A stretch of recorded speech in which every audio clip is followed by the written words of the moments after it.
picked. Come on. This I mean, is for the YouTubers out there who are trying to follow along and maybe they want to get caught up.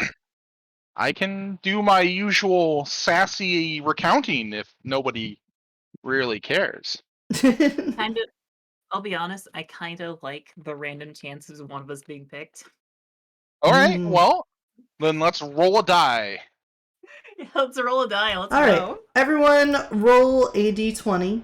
Highest roll is the one that will recap the episode. Let's go. Oh, okay.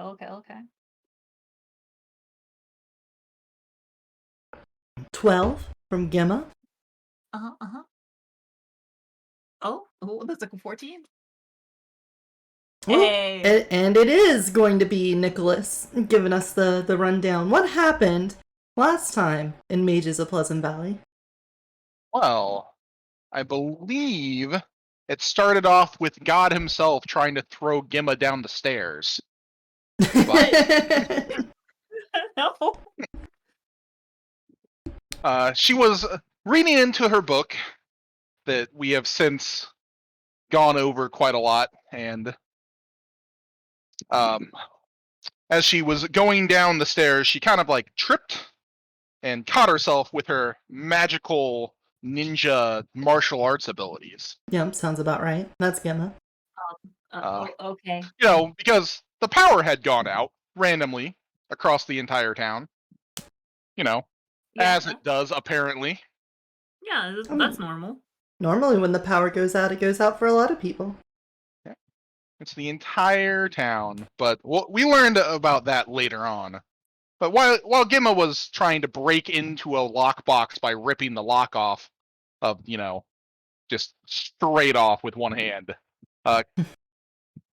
Christopher and the antique guy, you know, showed up at my door, and you know, in the middle of a blackout, crying about how he had somehow lost our poor teacup. It was very sad, and he was very distraught about apparently losing a teacup after I guess I paid $100 for a watch or something. I hate to do this to you 2 sessions in a row, but his name was not Christopher. It was Richard Pilton. Nope. And I corrected you last time. I don't believe you. Okay. But if you call him Christopher to his face, he's going to be a little bit confused. That's fine. I don't expect to ever talk to him again, and I've paid him enough money. He can let me call him Christopher. Okay. Anyway, continuing. Anyway, yeah, as I was saying, he showed up after the power outage, and we talked and sent him on his way. And then Gemma gets assaulted, you know, while she's attempting to destroy church property by some mysterious and very stealthy intruder, you know, with all the stealth and precautions of driving a red Ferrari and wearing high heels while breaking into a church. It was nearly impossible for us to solve the mystery of who that was. But luckily, Emma, you know, jumped out a window without breaking it. She did a good job on that. She went from, you know, ripping a lock off a wall to jumping out a window without, you know, shattering the stained glass. And caught the villain in the act of peeling off in their bright red sports car, the stealthiest of vehicles. Mm-hmm. And then she decided the next best move, after having determined who it was to explode my front door. Well, technically the hallway inside the front door. Hey, look, that. Hold on, that was an accident. Let's not paint it like I was maliciously blowing up your door for no good reason. You magically enhanced your knock to such a degree that it blew up my front hallway, shattered a picture of my poor deceased mother, and spread like paintings and stuff all across the ground. I didn't know that would happen. Well, perhaps you should have thought before you knocked. You need to have consideration when you whoosh, Gemma.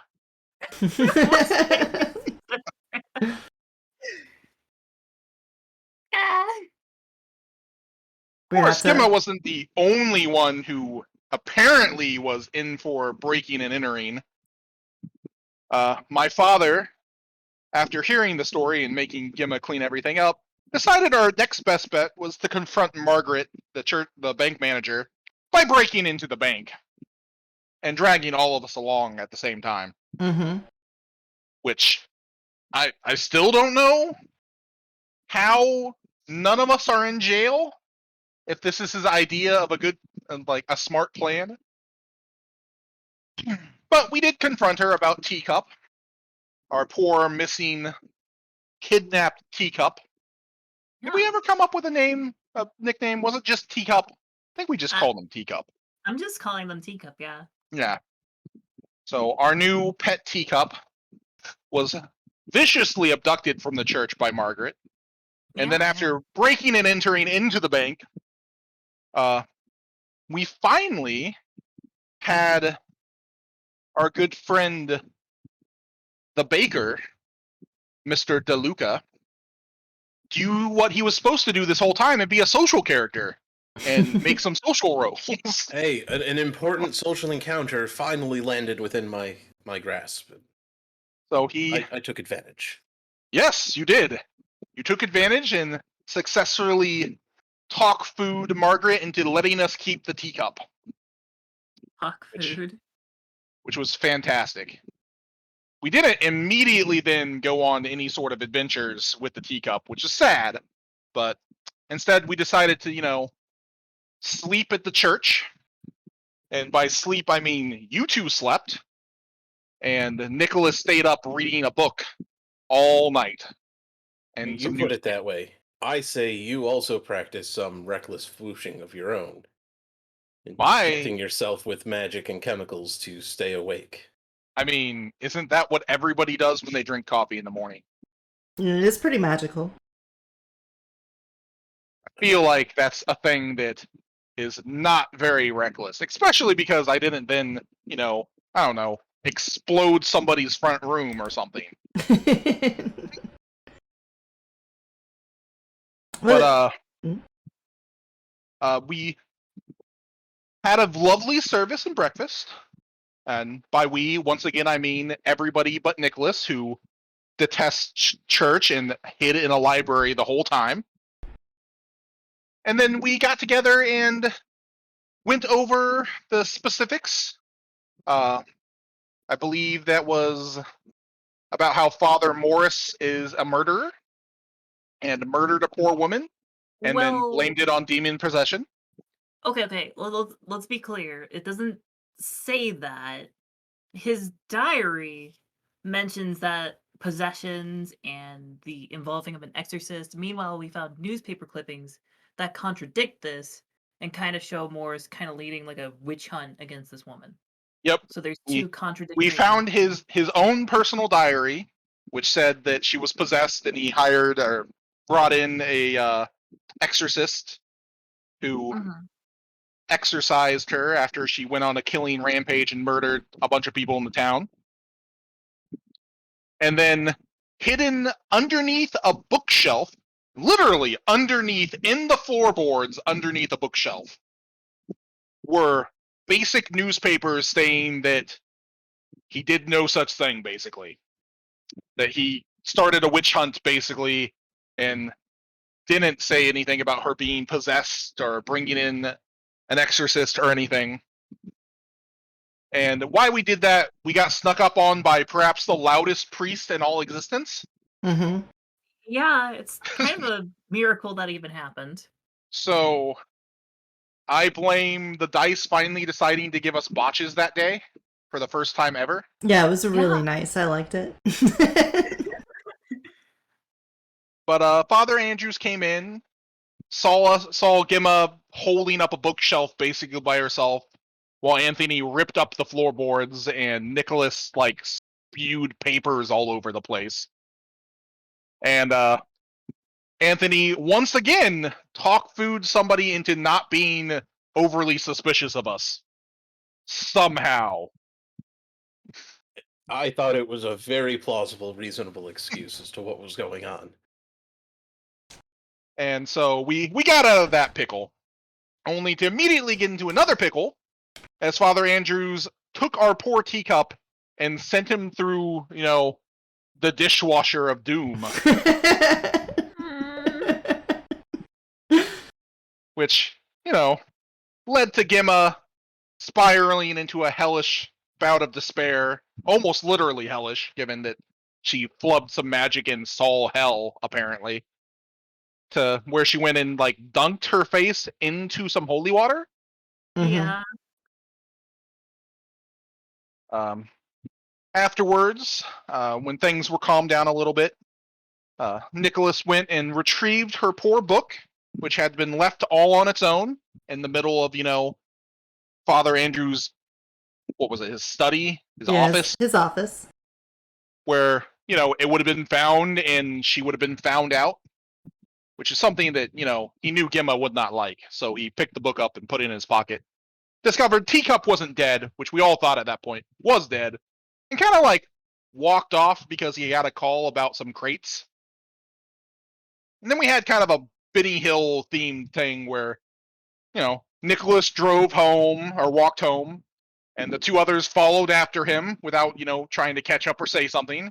He got in a car to drive to the railroad, and they just kind of passed by each other. And I waved. I waved to the two of them, and they just kind of went past. So, and then they stole one of my cars and followed after me. So Yep. I don't know what their plan was, Okay, but it wasn't stolen; it was borrowed. yes, borrowed Classic. without permission, also known as stealing. Stop taking legal advice from Gemma. No. What? This is my own legal advice. Don't worry. And it was perfectly fine. Returned to you. Was it? Did we get to that point? I mean, basically. I had to get back somehow. But we went and got some crates so we can finally start building the bakery. And in another dun moment, the crates were being handled by Zekis handling. Zetskas. Dun. Oh, Zeska's handling, sorry. And put dramatic music in there. And for everybody at home and on YouTube, this is the vampire, werewolf, supernatural mob that are after Anthony and murdered his former compatriots. I haven't put any werewolf into that. That's just. We don't know what they are. Yeah, no, there's something. They're monsters. So I'm just they're throwing hideous. in a bunch of monstery names. Yeah, the Frankenstein Mafia. Yeah, it could have been most anything that's mostly immune to bullets and likes to kill people, which is every monster in existence. Supernatural speed. The Godzilla Mafia is on your tail. It probably wasn't them. They were a little bit too short for that one. Wow. Wendigos. They could have been the Gnome Mafia, though. The Gremlin Mafia. They may or may not know that, I bought some ovens, which could be dangerous in case they wanted to come see your baking and figured out who you were. That does seem like pretty much anything. Do you guys want to add anything else to what Anthony had to say? Nope. Nothing comes to mind on my part. No, I got nothing to add. All right. In that case, then, let's talk about what happened over the past week. So, I gave you guys some downtime. There wasn't anything immediately pressing happening, so you had some experience points built up over the past couple days. So, what did you guys want to spend those on? I'll go first. I really wanted to increase my levels of talk food. All right. Now that you got to scratch that itch, you now want to dive a little deeper into it? Yes, I feel like I really need to put more effort into it and be a talk fu master. All right. Well, how did you spend your week training that up? That would have been just working out different deals that needed to be done, as I believe we have construction and stuff going on with the bakery. Mm-hmm. So I would go and try with haggling. I also would need to start setting up more contacts for suppliers for food. Okay. In that case, then, give me for during the time you were haggling, I assume that could take place up at the farmer's market. Mhm. Give me a manipulation and empathy roll. And let's see if you can get these guys to get on your side here. We'll make that a difficulty, since you're trying to push yourself, we'll make it a difficulty 8. So before the actual increase, though. Yes, before the increase, give me that roll. Okay, let me take that back then. There. Set up manipulation, empathy. Mm-hmm. Difficulty 8. 8. No. Okay. So when you were talking to, let's say, Harold the rancher, you struck up a conversation with him and tried to push your luck with getting yourself a better deal on some meats. But you weren't too persuasive. He wasn't really pushed to it, and he kind of started getting a little disinterested in talking to you about it. So you weren't able to get a deal, but you realized just how difficult it can be to push that. So you'll get those bonus points, but you don't get a special deal on your meats. At least for now. Okay. And maybe Harold is a little bit less he kind of feels like you're not genuine with him. But that's something you can work on. Yeah, we can fix that after. You also said you wanted to increase your subterfuge? Yes. So that means you're going to have to practice lying to someone. Who did you lie to over this week? Everybody I tell that I'm Anthony. All right. It's got a good point. That is true. In that case, then, do the same thing for that roll. Okay. Subterfuge.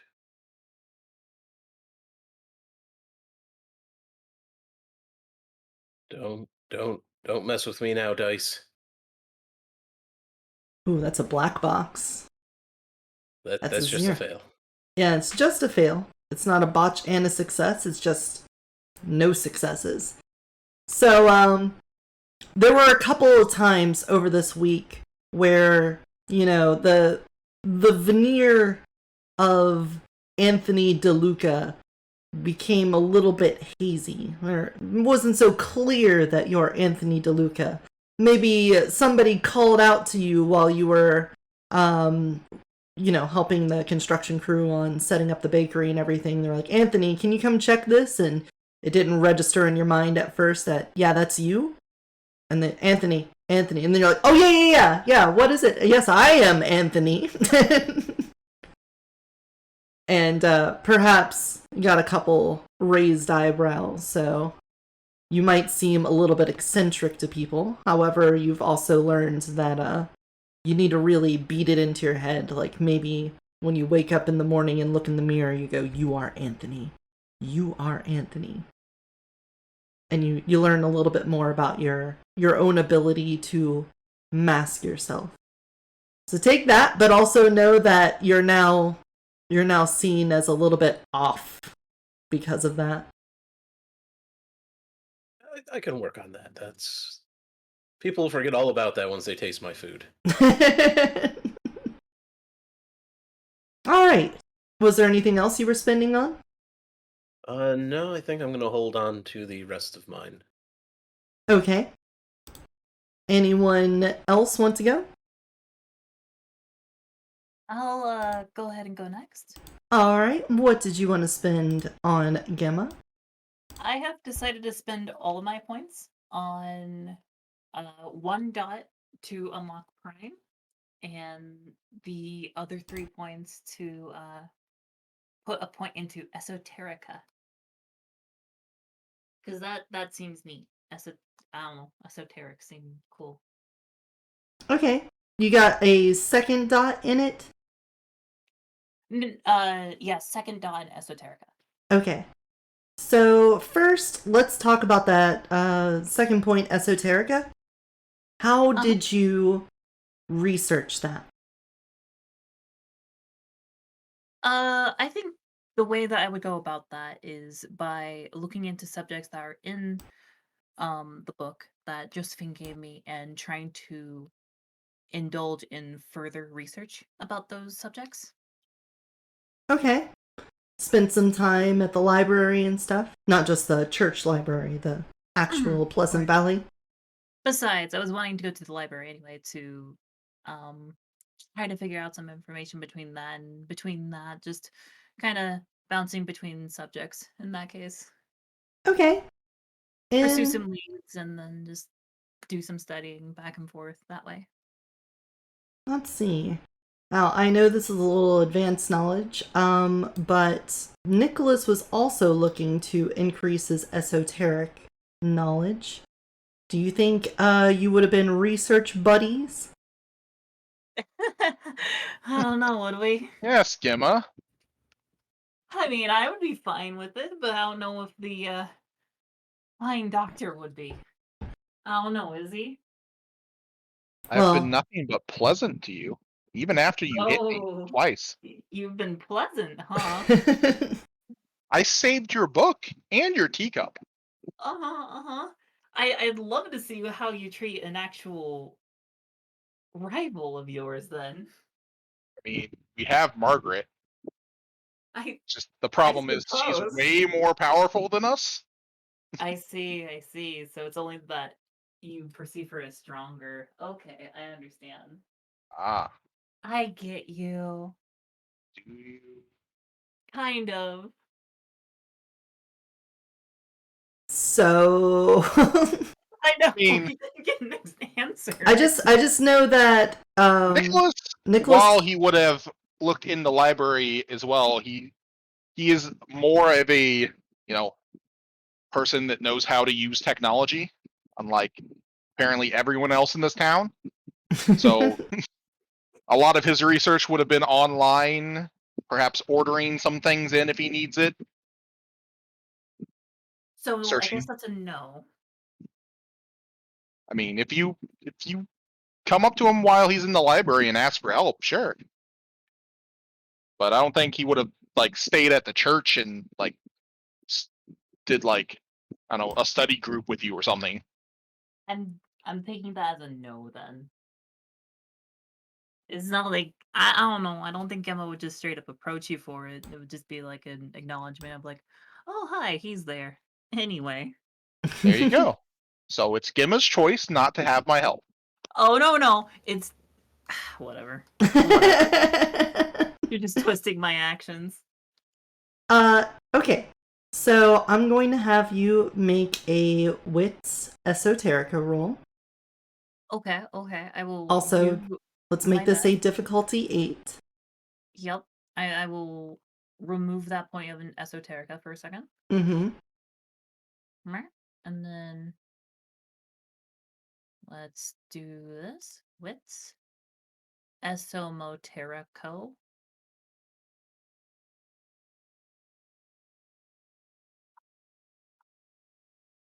Drum roll. Oh no. Oh god, that's dreadful. Jesus. Okay. Okay. So, in your pursuit of knowledge, you were looking up some things from the those Eastern philosophies from the book and trying to cross-reference them in the library. And you came across something that was a little bit strange. It seemed to refer to this all-powerful tree, the divine tree. It seemed to be a mixture of what you had in your book, but it also seemed to have a lot of things similar to Yggdrasil drill from Norse mythology. Someone want to give me the pronunciation of that? Yggdrasil. Yggdrasil.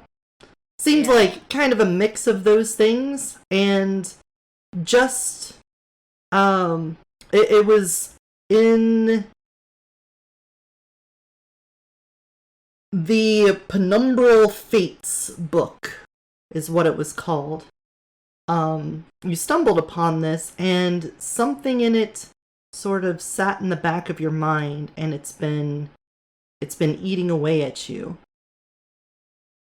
It makes it seem like there's more to the divine tree, but the way it was saying that it's not like the source of magic and wisdom and spirituality, but a very twisting and vexing sort of power. While it does have those abilities, it seems to be more of a malicious nature than of a benevolent one.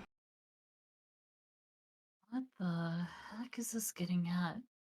How did Norse mythology get into this? This is getting weird.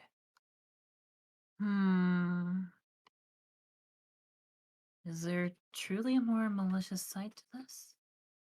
Something not wholly great? So I'll ask you, Gemma, based on this role, do you want to dive deeper into what this book is saying to learn more, or do you want to back out now?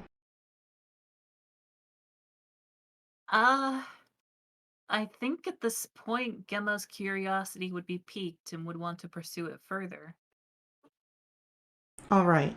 In that case, then, go ahead and give yourself that point of esoterica. However, it's going to come at the cost of 2 points of willpower. Okay. All right, then.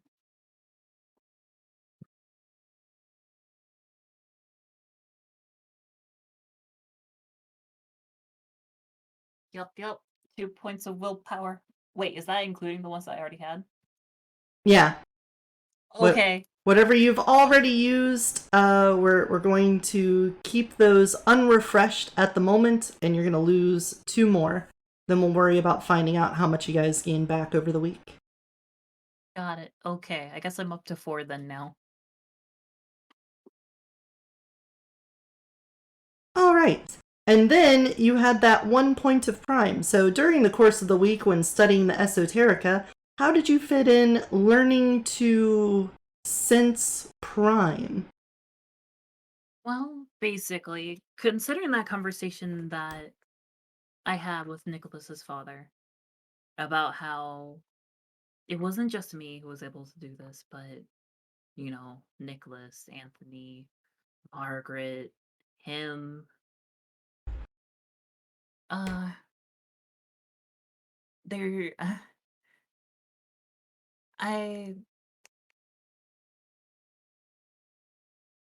I'm wanting to explore deeper into this concept that I've had a realization that perhaps there is divinity to me, but it seems like there may be divinity to everyone. And I'd like to reach out and sense that. Okay. So you had this desire. How did you chase after it though? What would Gemma do to sort of investigate her own magical powers? She'd do something similar to before. Go out to the fountain, kind of relax with the book, and try to look at things in a different angle. Just this time, it's not necessarily nature, but just people. Trying to look in that different angle to see the more divine nature. Okay. So I'll be blunt. Trying to raise magical spheres without a mentor is incredibly difficult because you're kind of stepping into an entire different field on your own. It would be like being a meteorologist and going, you know what? I'm going to take up heart surgery. And then immediately go to an open body and try to start doing open heart surgery on them immediately. So it's going to be difficult if you don't have a mentor. That makes sense. Unfortunately, I don't think I really have a mentor for this, so Mhm. I'm the So best option I've gotten. so you whenever you want to use your spirit sight, you use your book. Whenever you Correct. want to use your forces magic, you have your rosary. Mhm. When you want to use your life magic, what is it that you use? Holy water. Holy water. So you're going to need some kind of focus for your prime I sphere. already had an idea for this. Okay. I'd like to use my crucifix for this. All right, your crucifix. So you're Mhm. outside, you're by the fountain, sort of praying and meditating on trying to sense the divinity in things around you with your crucifix. Try to give us an idea of how you're trying to sense that divinity then. Like what are you attempting to perceive? Or how are you channeling this magic? I would like to hold it up close to my head, eyes closed, almost as if in prayer, and just feel for it. That warmth, that golden glow that I know is part of me and part of the divine, and trying to feel it out in others. Then give me an arete at difficulty 7. Okay. Yikes. Okay. So you ponder and reflect and think about seeing the divinity in the things around you. You know, I would assume you remember when you were talking with your compatriots that they mentioned that there was a divinity about the fountain. There seemed to be Yeah. some magic there. However, after several days of working on it, you're still not getting anywhere further. So let's say after 2 days of doing this practice and in between your research at the library, do you pursue this even further? Or do you give up on it? I would continue to pursue this, yes. All right. You can make the arete, but this time at a difficulty 8. Am I allowed to do the willpower thing for this? Sure. Okay, I will do the willpower thing for this then.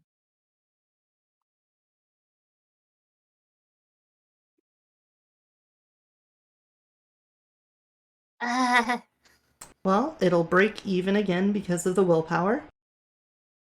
You focus even harder, and you really pour your soul into trying to sense these things, but it's still not coming to you. Despite the knowledge that something is there, at least your friends were able to see it. You just can't tap into it, and it's frustrating.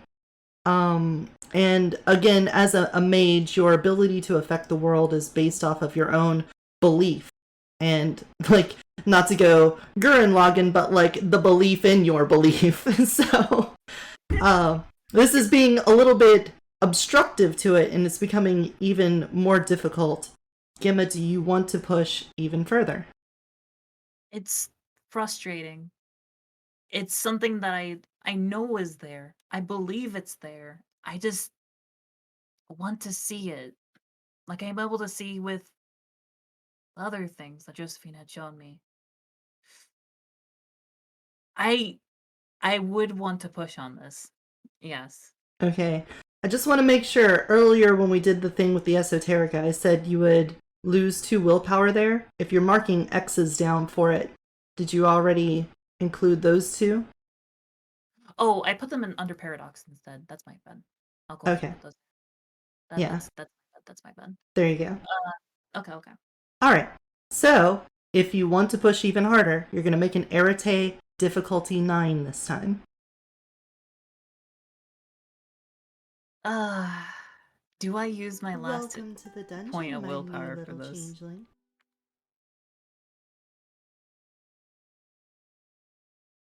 Heck it, I will. Okay. I'm gonna have full faith in myself here. Just- Ah, Good luck. There you go. yes! So, 6 days of intense meditation, pouring your soul into this crucifix. And on the 6th day, on Friday, you finally sort of crack the veil and you're able to witness with your own eyes. Actually, is it through your eyes or do you sense it? You said you were keeping your eyes closed with the cross up to your head. Do you see it with your eyes or do you just sense it without actually seeing it? I would say that it's a bit of a sense and a bit of a mental image, if that makes sense. Nothing concrete, just like a light, a vague light. And That's all. how do you perceive this prime form of magic? A soft golden light, Soft golden like light. the Okay. sun's rays. While you're sitting there on that 6th day with your eyes closed and the crucifix to your head, the outline of the fountain in front of you begins to shimmer. With your eyes closed in the darkness, when you're just left with your thoughts, you can start seeing it in front of where you're at, and it spills out. That like golden shimmer seems to overflow from the fountain and spill onto the grass and plants around it. And the plants seem to be absorbing it, and they too give off that shimmer. And you can just sense that there's a bit of magic in the area.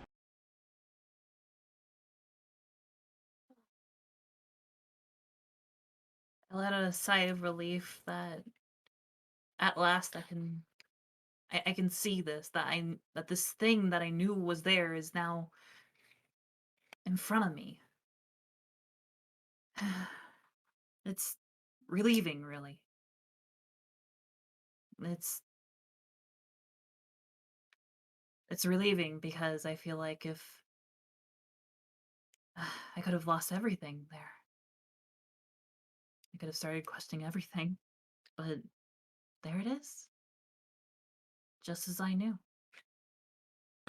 However, you've had a very draining week.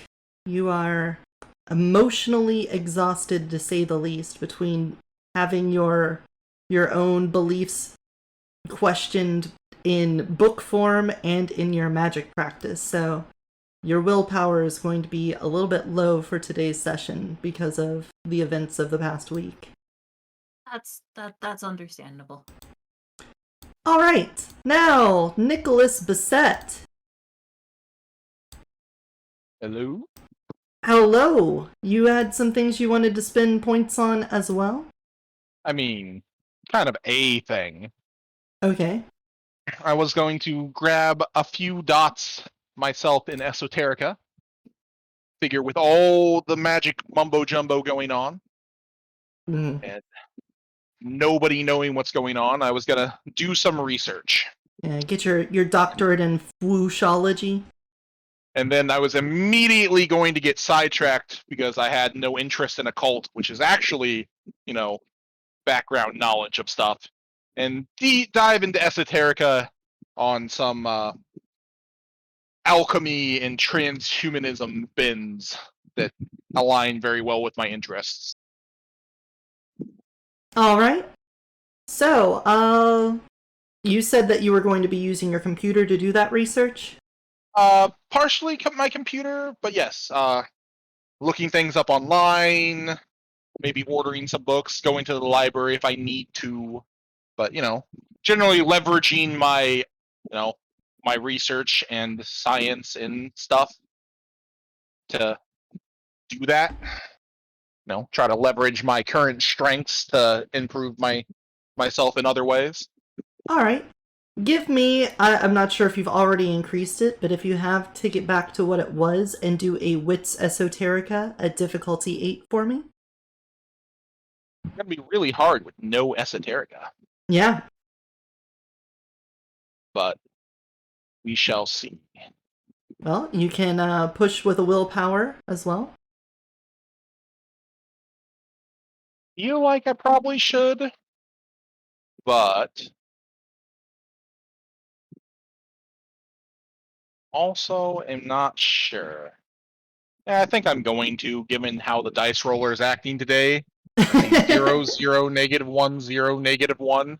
There's a 1 on there. And it was Yeah, on the at hardest the very roll. end at a dramatically appropriate moment. Yeah. All right. Well, there you go. If your roll is sufficiently difficult too, therefore it's bound to succeed, right? I mean, you're not wrong with how it rolled. Well, there you go. So, while you're doing your deep dive investigation, you, of course, have to sift through all of the bullshit esoterica out there.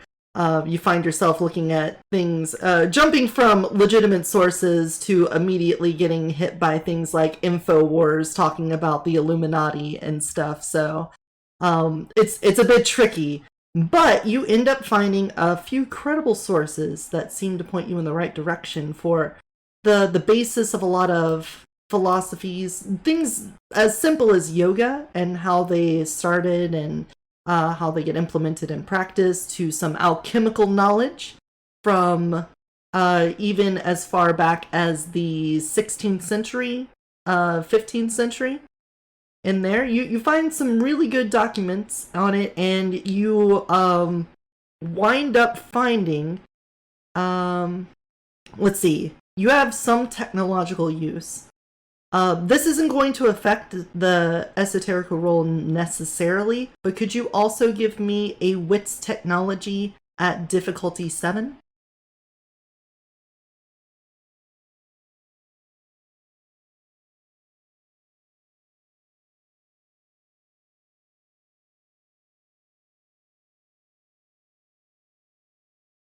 A 1 success. Okay, so in your research, you're able to find a few breadcrumbs that lead you to a internet site that sort of presents itself as like a new age spiritual, not necessarily religion or cult, but just like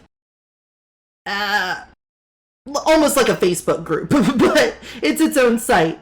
And on the surface, it just looks like something, soccer moms might get into, but you're able to follow a couple breadcrumbs and get down deeper into it and find out that it's actually a secret society of people that know about alchemy and how to take natural resources, minerals, plants, and whatnot, and try to really bring out their most powerful essences. Beyond just essential oils and things like that. And now that you have access to this group, you had an explosion of knowledge, and you were able to learn a lot in esoterica immediately. So I don't believe you would suffer any drawbacks from the way you've rolled, so go ahead and collect your esoterica.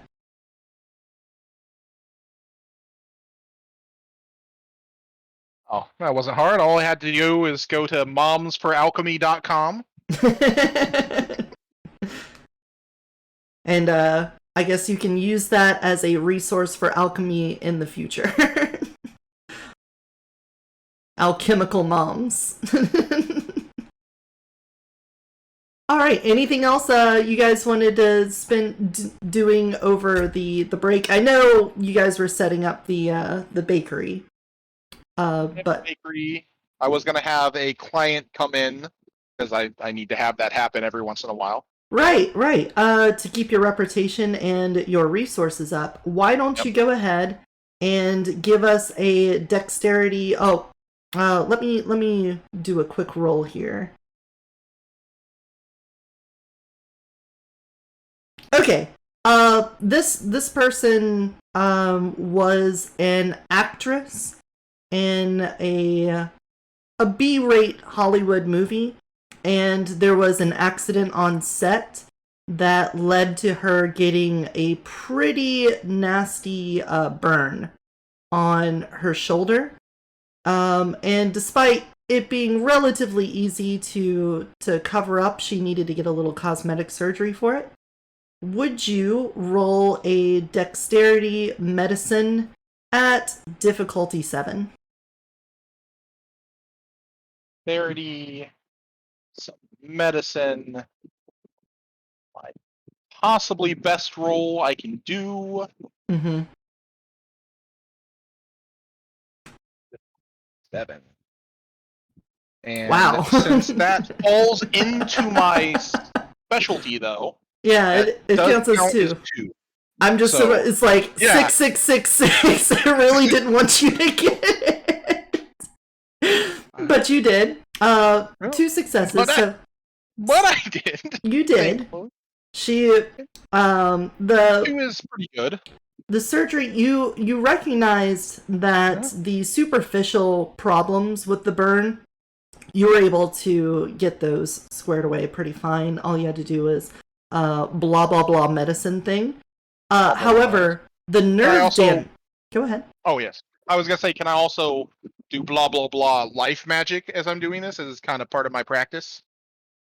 Oh sure, absolutely. What would you be doing? Well, I mean, my lab is my lab, so my laboratory is my surgery, place. Mm-hmm. I've got to come up with a better word for that. I know there's an operating room. Operating room. That's the word for it. There we go. Yeah. Surgery place. It's the cutty up, sew 'em up room. But as you said, with my medical knowledge, I know that even if you are doing skin grafts and light burns, there's going to be nerve damage and the like. And to be able to fix this and help her along, I'd like to do some life and maybe mind magic as well to, help her get over the trauma on top of, having a painful burn. You go through lots of times where you don't want to really use that arm or wherever's burned. You have phantom pains. You have yeah. things like that. And Nicholas is just as much about healing and helping people mentally as he is helping them physically. So I'd want to, ask her about like what happened and how she's feeling with it. If she has any anxiety over like using it normally or going back to act at that place. Get kind of dive more deeply into her psychology as well to try to help her out with all this.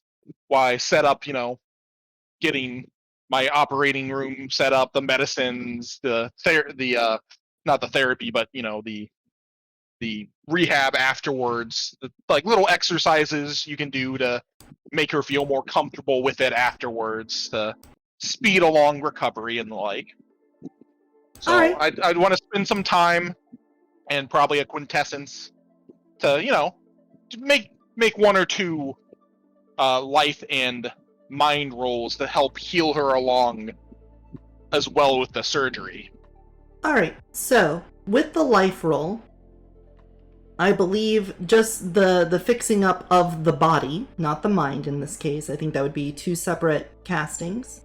We're talking about doing an arete at difficulty 6, because that should be manipulating somebody else's body, so that should be your 3rd sphere of life, I believe. Sphere of life would work. Yeah. I know I can't manipulate her mind with only 2 spheres of mind, but it lets me get into talking with her and feeling how she is, so I can help her out with that. So let's say as part of the surgery, we do a life. You do your arete difficulty 6 roll, and then you add automatic success for using a quintessence. You have Avatar 2, so you could spend 2 at one time if you wanted to. Well, there's a couple things with that. I don't remember, how does the laboratory work? Let's double check that since we haven't used it sanctum? yet. Backgrounds. Laboratory Sanctum, I believe it's called. Yeah. Gotta see if it's called laboratory first or sanctum first, since everything is I think alphabetical. it's sanctum first. Yeah, honestly. because laboratory is supposed to be what the technocracy calls Yeah, theirs, but not a technocracy, but I'm definitely a tech person. So there we go. So, 1 dot, a tiny stock of goods, no reduction of ritual difficulties, though your magic is coincidental here. 1 dot in Arcana. Or Arcane. 2 would be a small stock of goods, ritual difficulties reduced by 1, 2 dots in Arcane. Arcane's like the hiding it from other people stuff. Yes. I think. Okay, so I don't have anything special with that then. But surgeries take a while, so I Mhm. can, spend more time to lower difficulty as well, right? Because that's one of the things you can do with casting. Right, I'm doing yes. it over a long time. So is that 6 with that reduction already in mind? No, 6 is just the base. That's what I would tell you. Like, if you're doing your life magic and we're doing this in one spot, that is where the difficulty is, then we negotiate from there. So if you're making it over a longer period of time, I could say difficulty 5 then. The arcane only matters if somebody like were to come into your practice, like say Margaret wants to know if you're doing magic in surgery. She would have a difficult time being able to suss out that you're doing magic in there because it gives you that point of arcane. Down to 5. And I think I will spend one of my quintessences. Okay, so I that makes do it... get those back eventually. The quintessence will make it a difficulty 4 then, because since we haven't used this mechanic yet, I'll remind the other players, spending quintessence lowers the difficulty. Spending willpower gives you automatic successes.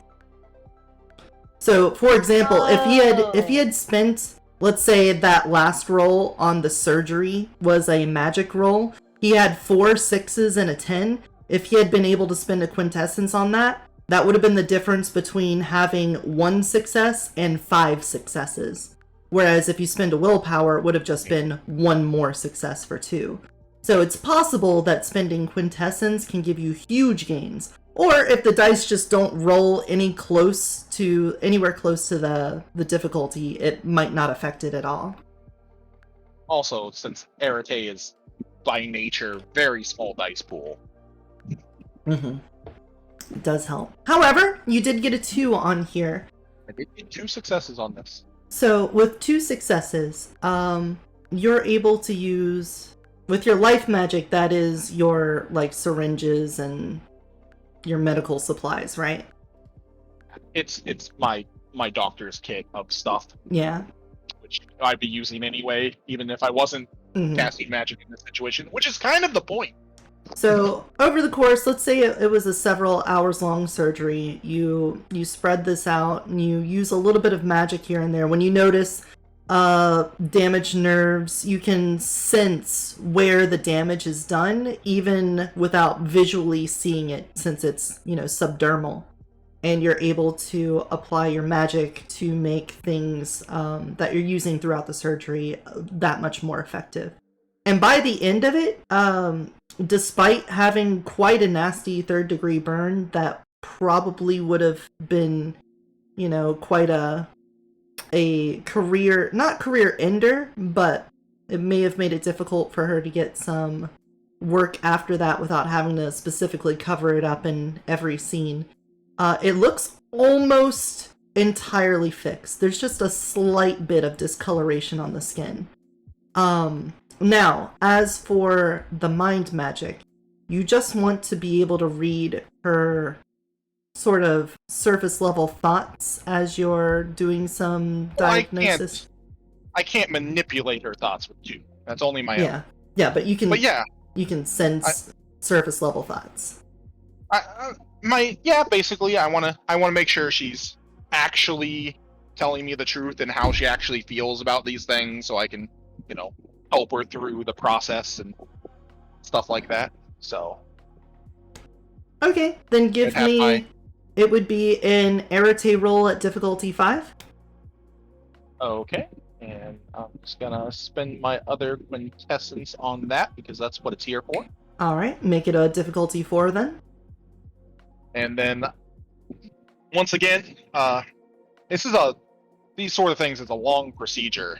Like, it's not a short thing of like asking a question like, "How do you feel?" "I feel fine." "Okay." Like, I want to really dive down and spend a little time on it. I charge a lot of money. I want to give a long personal, make them feel as, cared for as I can. Help them out. It kind of works with my, my concept and my Yeah. demeanor. Okay. So spend extra time making sure everything's all right. You might stray off a little bit of the topics, but make sure nothing else is bothering her. Things like that. Then let's say it is a difficulty 3. You have her sit down in a comfortable room, post-surgery, doing a little bit of doctoral aftercare, let's say, and making sure she's all right. Maybe also have some tea or something there. One success. Thankfully lowered that down. You can tell that now she is going to be... She's incredibly apprehensive about taking any roles in action-oriented movies now that she's suffered from it. And she talks to you about how maybe this career path, she still feels like she wants to be a movie star, but she doesn't want to do movies where she has to be in harm's way anymore, even if that means, that's been her main focus this whole time. So it's like trying to get out of what you're typecasted for, which is also going to hurt her career. Well, can I then use a charisma empathy check as I'm doing this to talk with her and try to help her work through these fears and find out if this is something she really actually wants to do, or if this is something like the injury and the fear is pushing her towards? Because if it's something she feels like she doesn't want to do action because of the injury and the fear, then I want to help her overcome that. But if it's something she really wants to aspire to do different things, that's something something very different. And I'd push her towards what she truly wants, as opposed to what she's afraid of.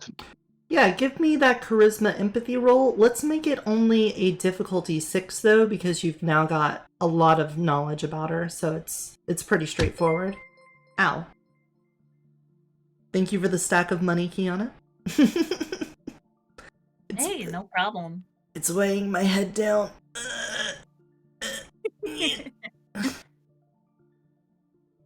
Okay, you try to reassure her that, these things happen. It happens a lot in the careers of actors and actresses that things go wrong on set, but, if it's something that she wants to get away from, there's always that option.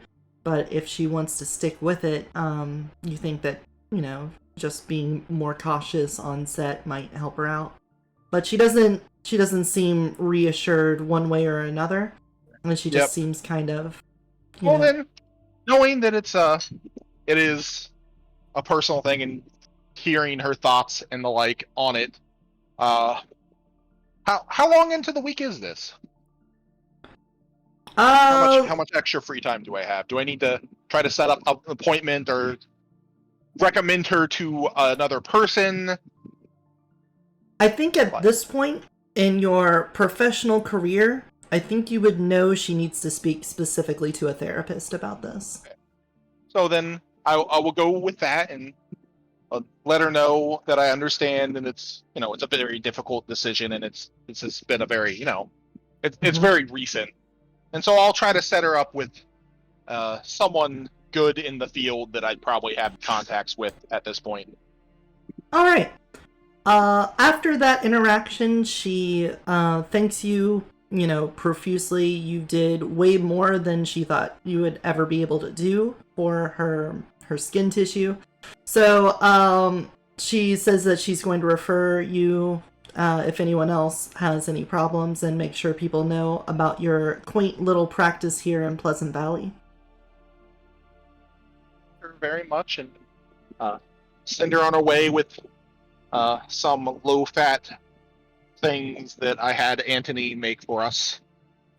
Actresses can't eat too much, but I'm sure he can whip up some delicious low-calorie goods for her, and Alright. I don't care that I'm taking advantage of my personal baker slash friend slave person.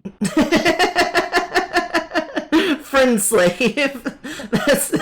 That's a nice title to have. By the way, does anyone want to be my collab partner? Okay, then with that, is there anything else you guys want to try to get done during the downtime before the events of this weekend? I think I did a lot of what I wanted to do. Probably maybe buy some camping gear, because I'm getting worried about all these woodsy things Oh, that that's keep cropping up. yeah, that is well within your resource pool, so no worries there. Get some good boots, some things, some bug spray, stuff like that for our inevitable trip to the possible witches burnt down, haunted, likely overrun by werewolves cabin. Sure. So, do they make silver-toed boots? I'm sure I could get one in. Probably give it to Gemma so that she can just axe kick a werewolf to death. Oh, Yeah, please give him a do. blessed brass silver knuckles.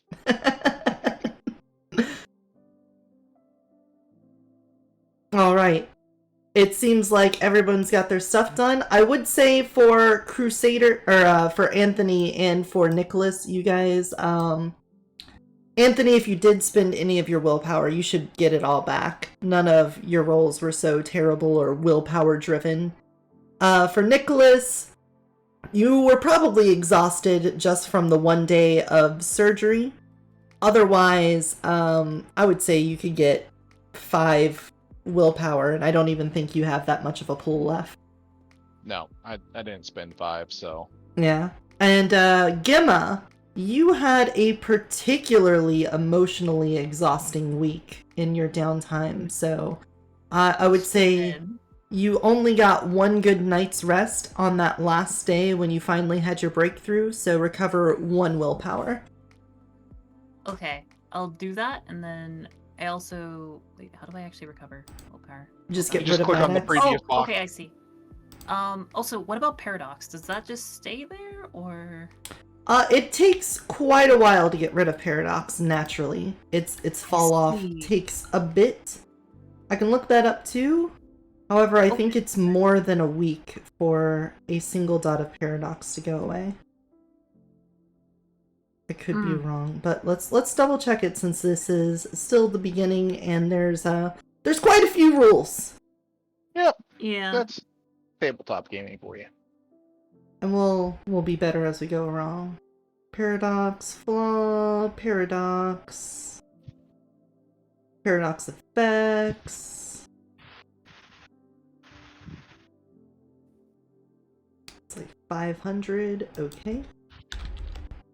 Oops. Yeah. Alright. I do know a couple things I think I'm going to spend my next points on once we get some more and have some more downtime, though.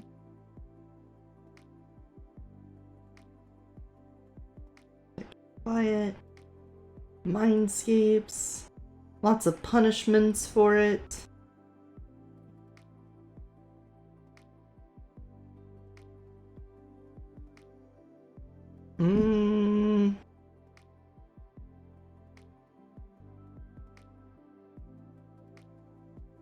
Well then. Whale. Whale. Permanent paradox? Ooh, that sounds scary. That sounds terrifying. I think that was a flaw though. I just saw it in the index and I'm like, ooh. Yeah, you it's don't definitely say. a flaw.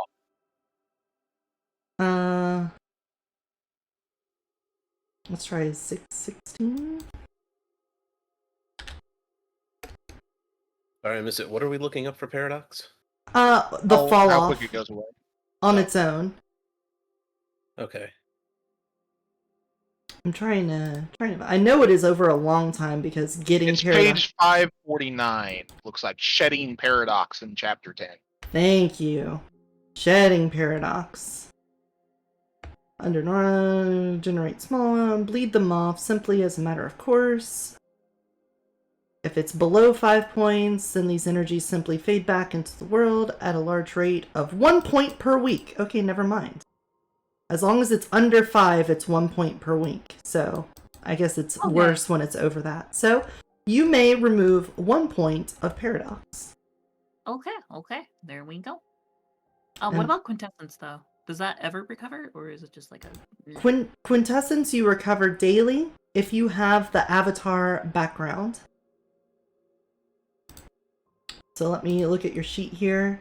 Yes, you have 3 points of avatar, so daily you will get 3 points of Quintessence back. To a max of 3? To a max of 3. Okay. Alright. And with Prime 1, you can channel Quintessence from a node and capture that. Does anyone remember exactly how much? I mean, you guys don't have access to a node right now. So doesn't really matter. Yeah. But I remember that being a 1, but if you want to pull Prime, you have to have like 3 dots in Prime so you can unravel it from wherever it is being stored and take it into yourself as Quintessence. I'll be honest, I don't really register most of what you just said there, but... Well, with your 1 Prime, if there is a place, you know what a ley line is? You mean kinda like the fountain? Question mark? No. That's just... That is a place that is magical. In like a lot of other fictions, there's things called ley lines on the earth where magic just kind of spills out from it. It pools up there and just kind of overflows. In those situations, you can use a single sphere of Prime to sort of suck the magic because it's already in that quintessence state. So it's very easy for you to just pick it up.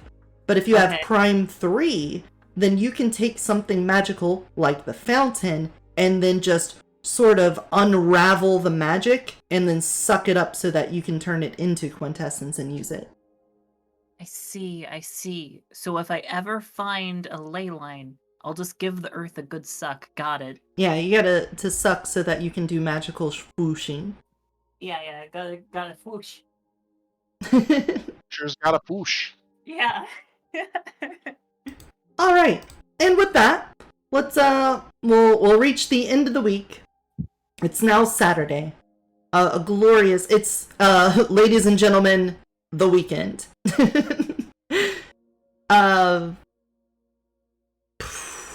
The bakery is well on its way. A lot of the renovations are in place. The floors have been sort of redone so that they can handle the weight of the industrial equipment that's going to be in the new kitchen. Some walls have been knocked out. It's looking nice. But it's still a couple weeks out from being a functional storefront. So before I do anything, let's see how things are going over at the church. Yes. Teacup has been at your side and anywhere your book is. Curious and following, and anytime you're able to see him through the spirit realm, he will occasionally do his hums towards you. And I'll hum back. I'll just go,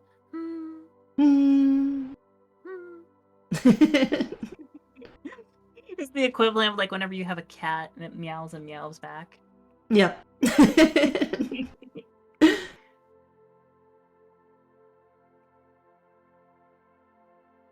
Do you have any plans for this weekend? For this weekend, I suppose my big plan would be to go back to the library again after I do some duties here at the at the church. Mhm. Try to figure out some more information. Particularly, what I've been trying to do is find information on the woman that was mentioned in both the newspaper clippings and the diary. Trying to Ah. figure out more information about her, any like an address of where her cabin was, stuff like that. Okay. Trying to figure out leads. In that case, then, you may find yourself at the library soon. So let's go see what the plans are for Anthony and Nicholas, the two chums at the Bassett estate. What are your plans, Anthony? Gonna do anything special besides just fail to lie to people? I don't know what you're talking about. I have succeeded in my lies. Is it a lie if you believe it? Exactly. Now, as for my plans, I don't actually know. But I am wondering why this newspaper was put into the floorboards. Like, why does it have to be hidden? Wouldn't, like, everyone have seen the newspaper and there be copies of it on record? Well, sounds like something you should have looked up over the week. Yeah, I was busy. Well, You I know? suppose we can try to take another trip to the library to look up if they have any old newspapers and the like from the time. I'm also going to finally put my foot down and insist that at least you and I go visit the cabin in the woods. Now that I've done some research in alchemy and the like, I can hopefully maybe see something that, the burned down wreckage might give us clues onto whether or not she was doing something, bad. Like maybe there's, I don't know, like tainted ground or something, or I'd be able to notice with our magical whooshing sight some stuff. Well, okay. I will trust in your alchemical research. But we can certainly go try the library first. I think that's a safer place to start. All right. Then we happen to have everyone meet up at the same time at the library. You all arrive and you find young Gemma sitting there leafing through some papers and have at it. I just want to call her young Gimma all the time, but my character is not that old. We want to do that.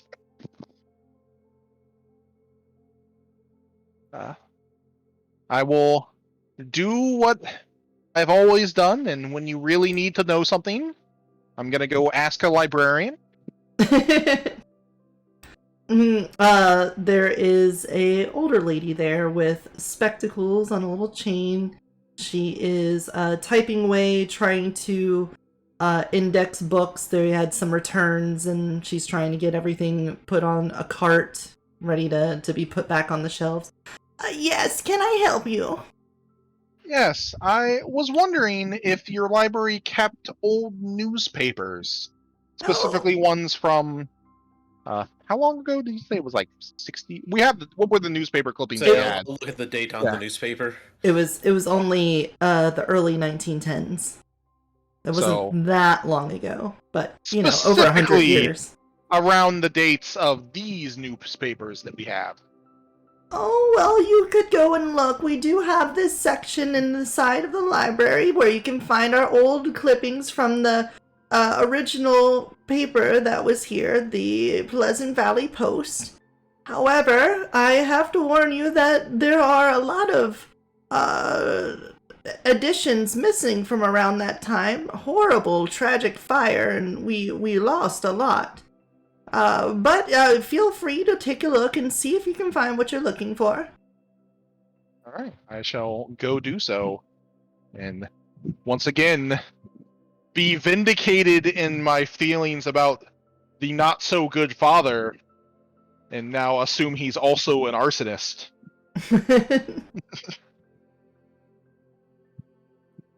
Yeah, I guess let's go look through some newspaper clippings.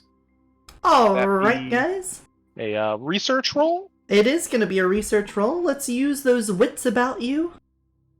All right. And it's not like you're under pressure or anything, so let's just make this a difficulty 6. And research. Given how many things are wits, I feel like I'm going to have to put some more points into that soon, too. Mm-hmm. Well, it's like, wits is like the process of finding things, and I feel like intelligence is recalling. I don't disagree with you. I just have made many more wits rolls than intelligence rolls at this point. And Anthony, what did you do?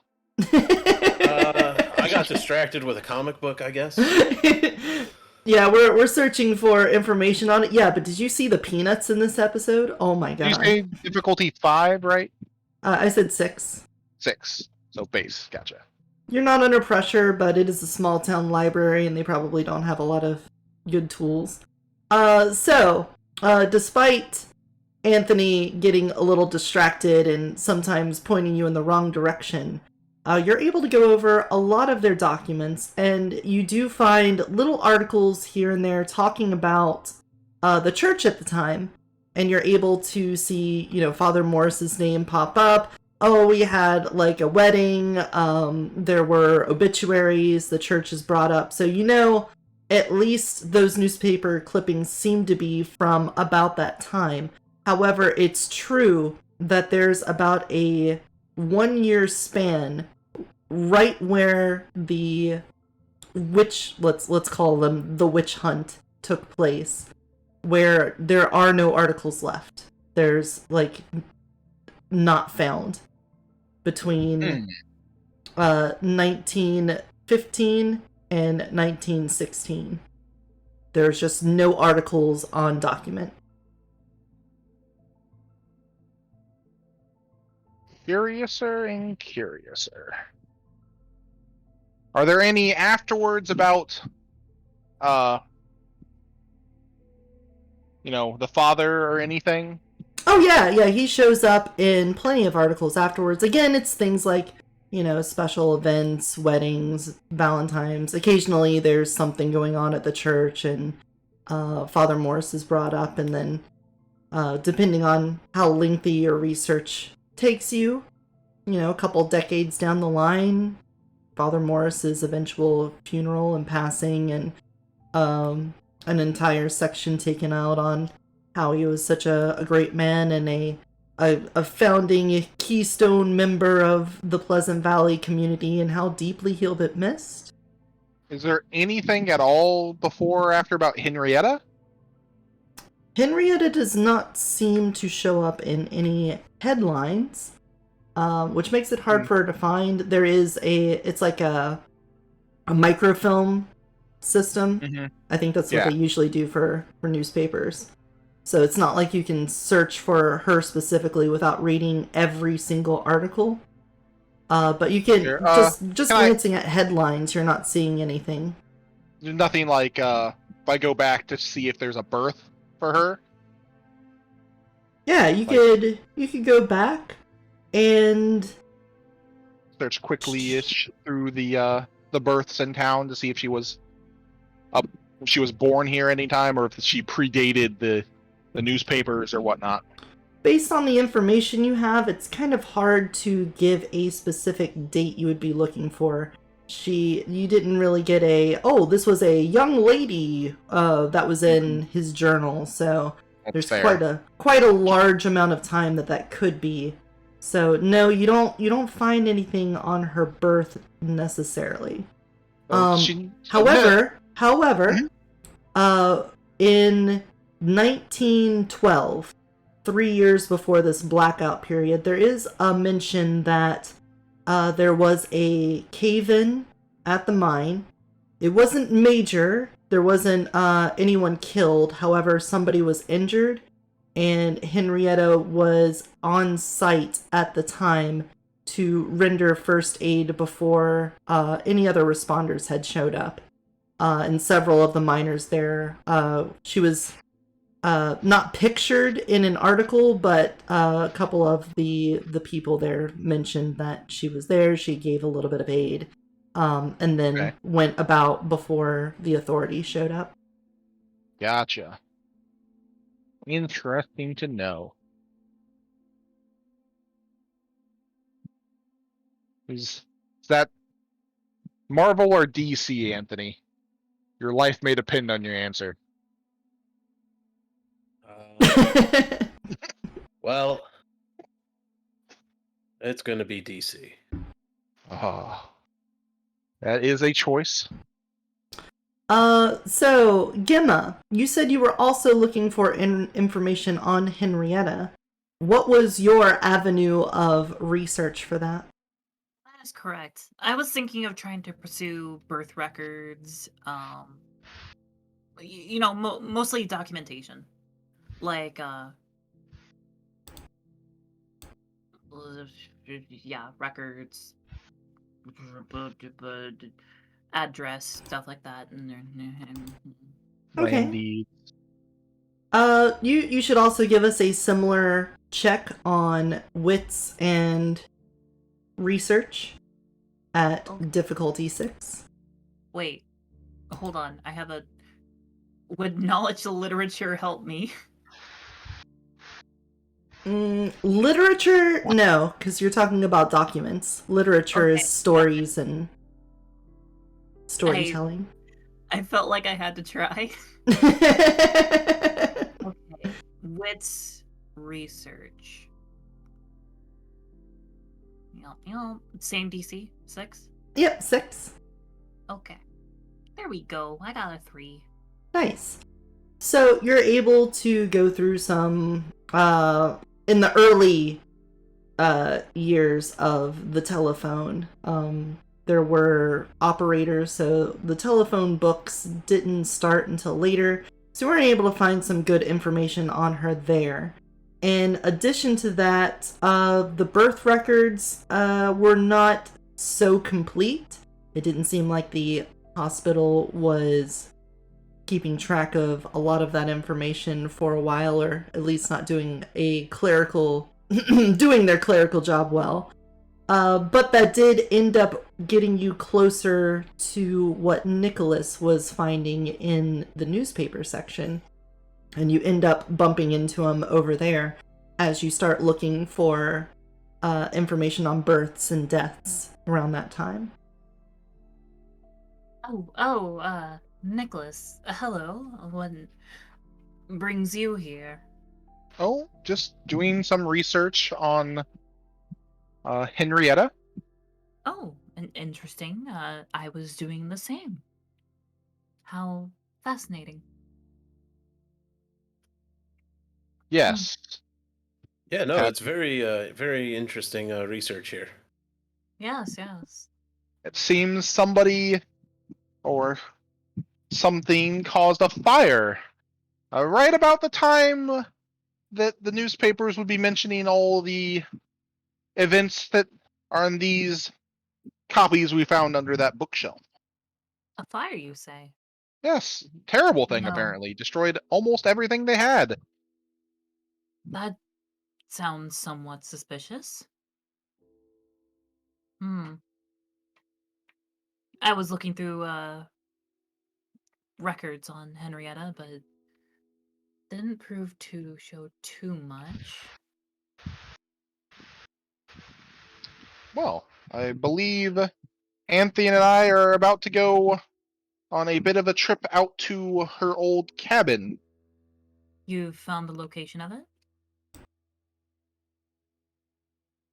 Or are you just wanting to wander around the woods until you find it? It's a good point. Did it not mention in the book about where it was, didn't it? It was like some the only blah, blah, information blah out in the woods. The only information that Father Morris gave in the journal about where Henrietta was, because he did say he went to meet her, is that her cabin was near the mine. Well, given that it was near the mines, in this article we had about one of the mine collapses and her being there, I'd assume it'd be near where that mine collapsed, since he got there so quickly. So we have a general rough area. Not sure we'll find more specifics from, so long ago of a place that's now been burnt to the ground and probably overgrown. Yeah, well, So I suppose we could stop and look at deeds, land deeds and the like, to find a more specific spot. That does seem like a really good call to try to narrow it down. The problem with that is we might have to go to the bank for that, and I don't want to. Why is that? That's where your information trail should lead you. I mean, if you have to ask me why I don't want to go, I mean, I understand the apprehension. However, it may be prudent to do so. I just don't know if it will be fruitful to do so. It could be. Maybe we just need to play up what is important in their eyes. I'll give Anthony a side eye. Oh my gosh. Gimma, can you tell me everything you've brought with you to the library? Oh, well, let's see. I would have brought, of course, my my divine focuses, of course, and along with that, I'd bring Teacup, because Teacup always seems to want to follow me if I have the book, or if the book goes anywhere. At least that's what I figured out last time. Okay. Whenever water and stuff. Let me I apologize because I blanked on it, but whenever you guys mentioned Henrietta's cabin, the teacup gives sort of a little vibrate in your pocket. A little. Oh, hold on. I think I'm receiving a call on my teacup.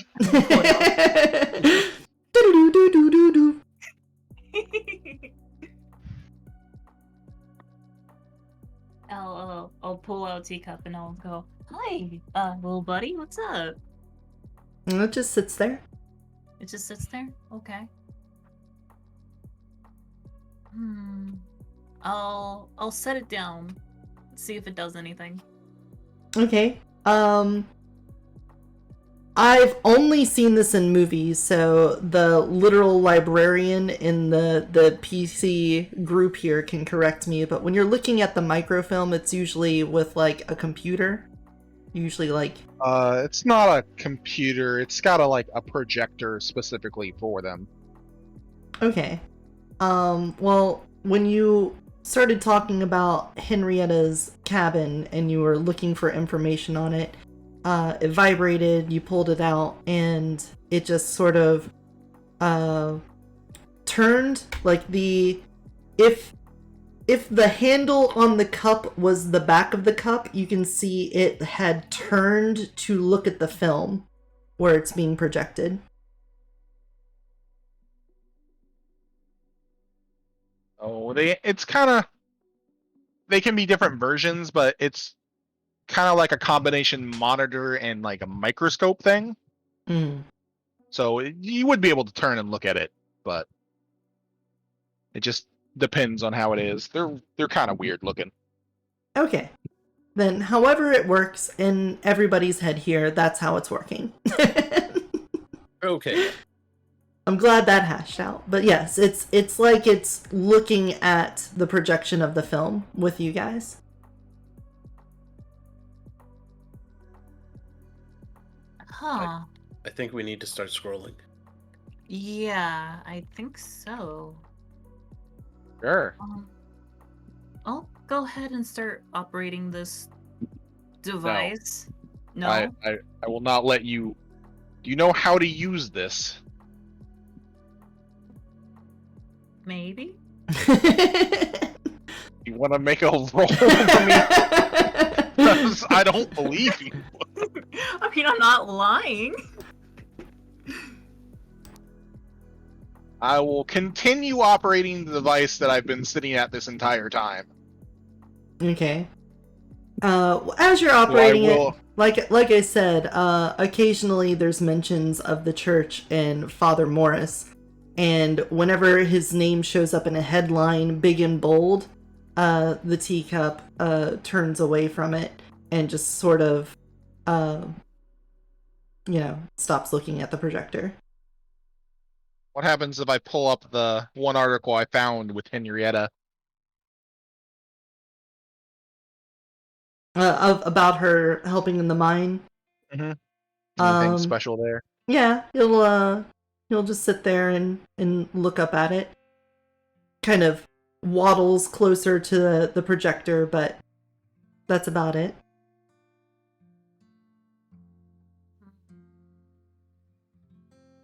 All right. Well, anything else you want me to try to bring up for our dear friend Teacup?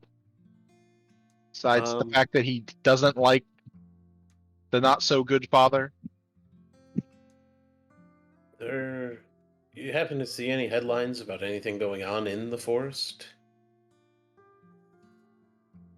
I'm sure there were. Yep. Something.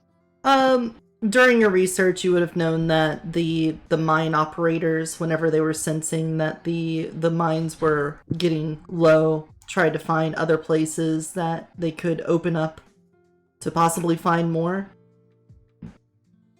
But other than that, the woods, I mean, there's like some forestry stuff, occasionally people getting lost in the woods, etc., but nothing that really stands out.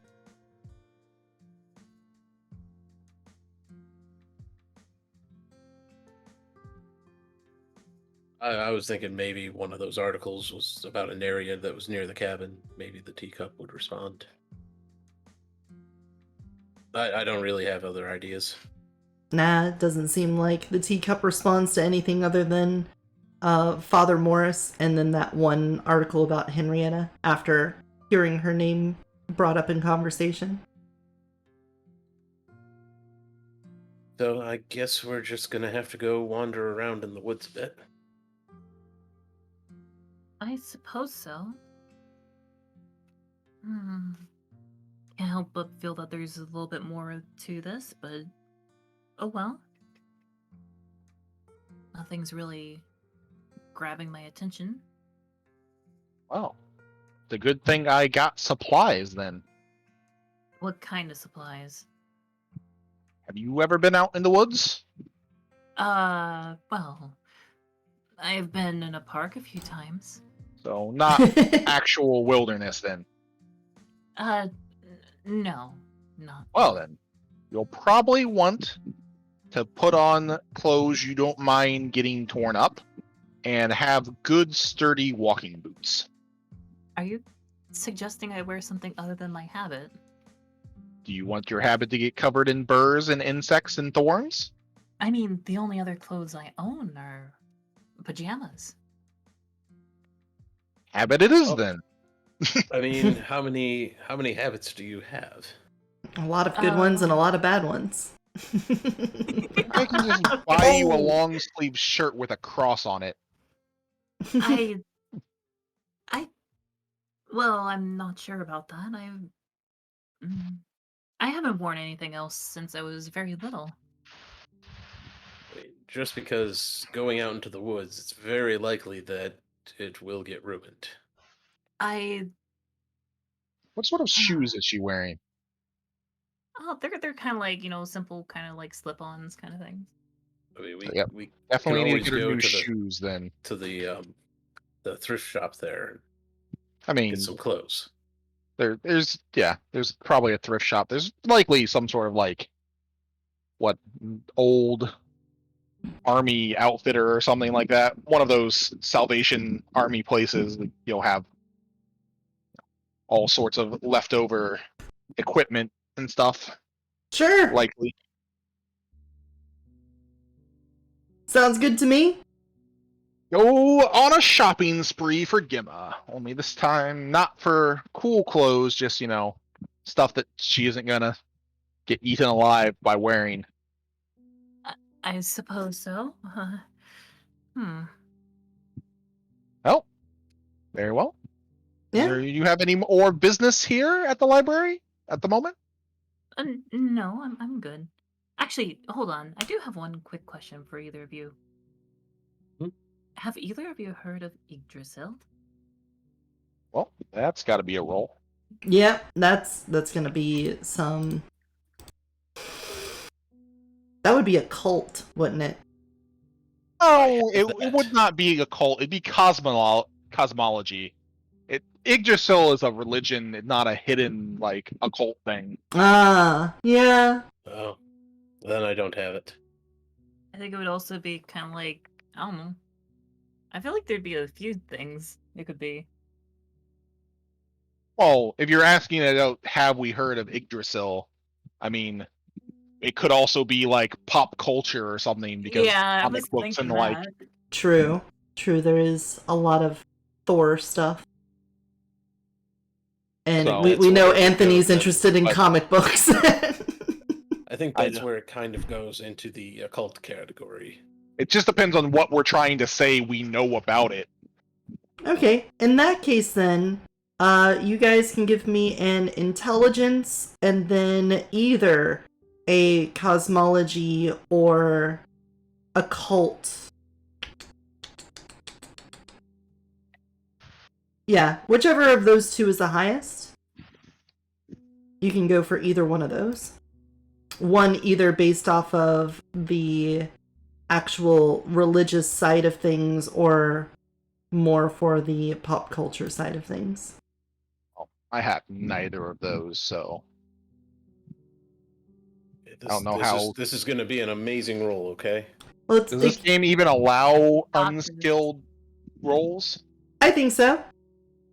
Because otherwise, like, you know, if you don't have a point and drive, I think you could still do a dexterity drive and see if you can drive a car.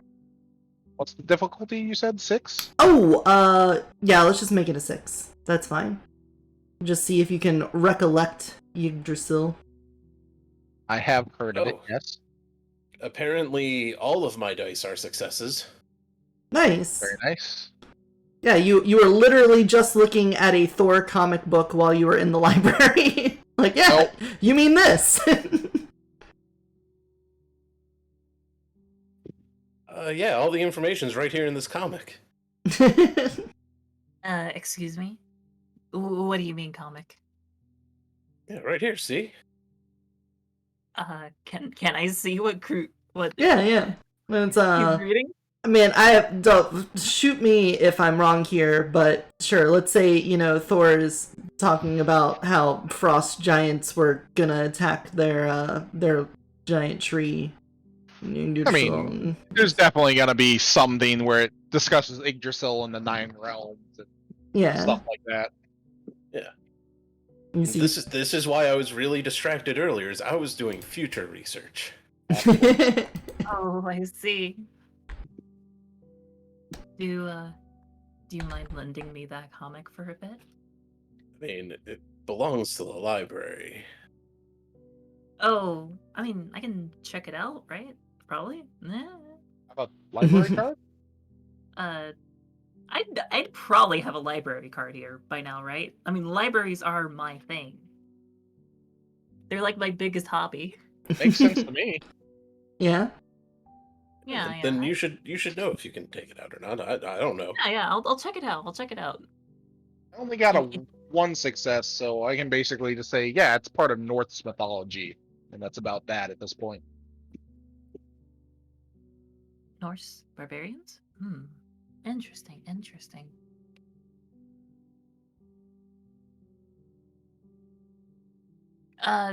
Sorry for the random question. It's just something that's been on my mind lately. Very well. Go get your comic checked out, and you can read it in the car as we Oh. go. Yes, sure thing. I'll just check out and we can get going. Right.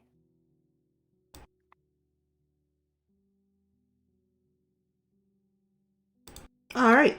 You guys head on over to the thrift store then? Go get her some clothes and shoes and a walking stick, maybe. All right.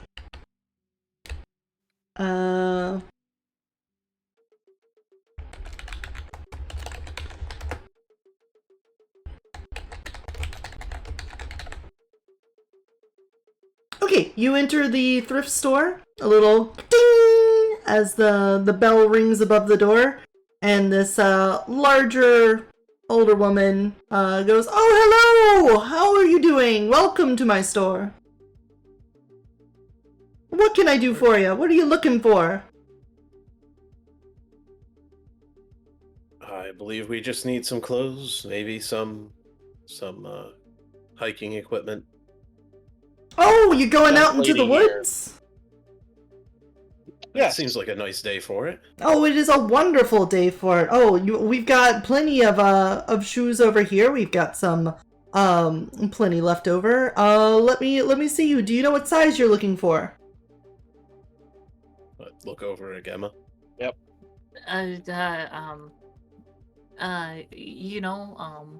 My size, yes. It's fine. I got one of these little sizer things right here, and she reaches under the counter and pulls it out, throws it on the ground, and kneels down at your feet. All right. Let's see. Okay. Sure.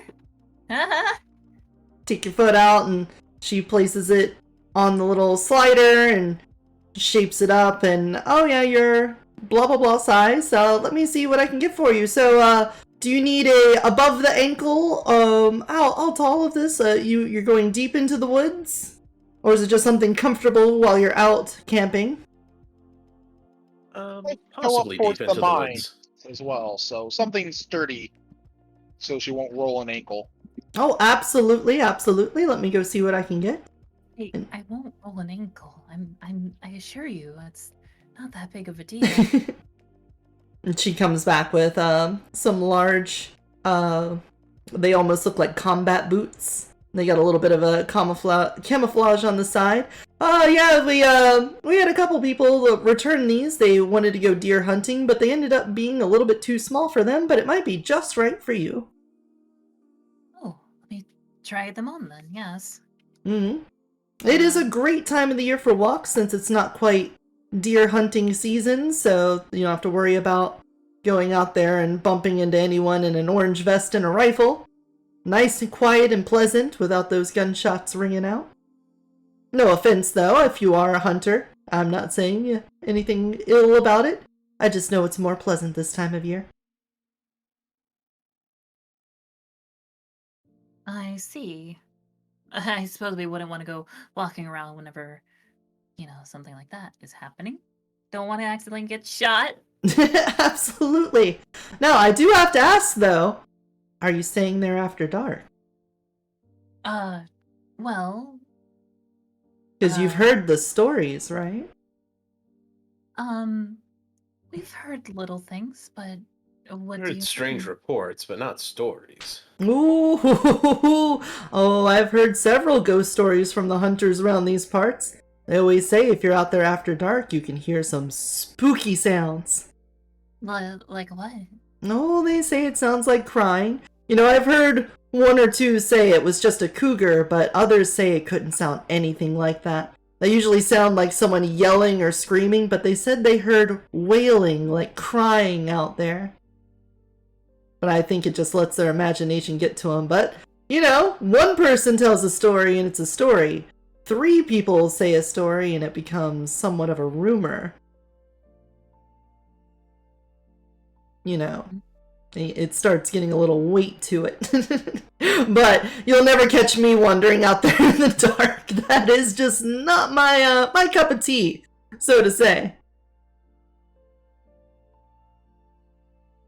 No, don't let me scare you out of your trip, though. I'm sure it's fine. Oh no, don't worry. You won't scare us off. We'll be just fine. I'm certain of it. After all, when you walk with the Lord, you walk with confidence. Amen, sister. Now, don't tell me you're going out there dressed like that. Oh, well, attempting to, yes. they insist that I shouldn't be in my habit, although, honestly, it's almost all I ever wear, so I Well, the good Lord wouldn't want you to get scraped up. You're gonna put long johns on underneath that, right? Long johns? You know, like a thick pair of undergarments, so you don't get thorns scraping you. Oh, well, I suppose that would be good. Would you recommend anything else? Oh, yeah. Do you also have some thick wool socks? Oh, well, I have socks. Socks are good. I quite like socks. Yes, but you're gonna need something thicker if you're gonna be out there. Oh, I suppose that does make sense. Mm-hmm. There we go, and now she's got a pile of a couple pairs of wool socks up there, 2 outfits of long johns, the boots. You going on a trip? Do you got everything else that you need? Apparently so. Good number of supplies and the like. Hmm. Well, I can just ring you out here, and it's well within your resource pool, Nicholas, if you were the one buying. Oh, $17. And, before you guys leave, make sure to come back here and tell me what's out there if you do find something bumping in the night. I want to be able to tell it to everyone else that's come by. I swear, though, if it's a cougar, I called it. Will do, good sir. We'll write you a lovely essay on it. Ah, excuse you, it's madam. Oh, sorry. I got that mixed up with Gimma being the madam.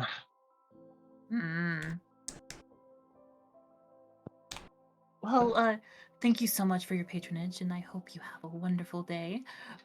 We should get going. All right. You all have a great walk in the woods. I hope it's everything that you wanted. Here's hoping.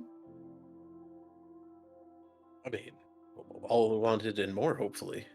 Let's figure out what those rumors are. Well, I'll take us back real quick to the estate so Gimma can change somewhere that's more private.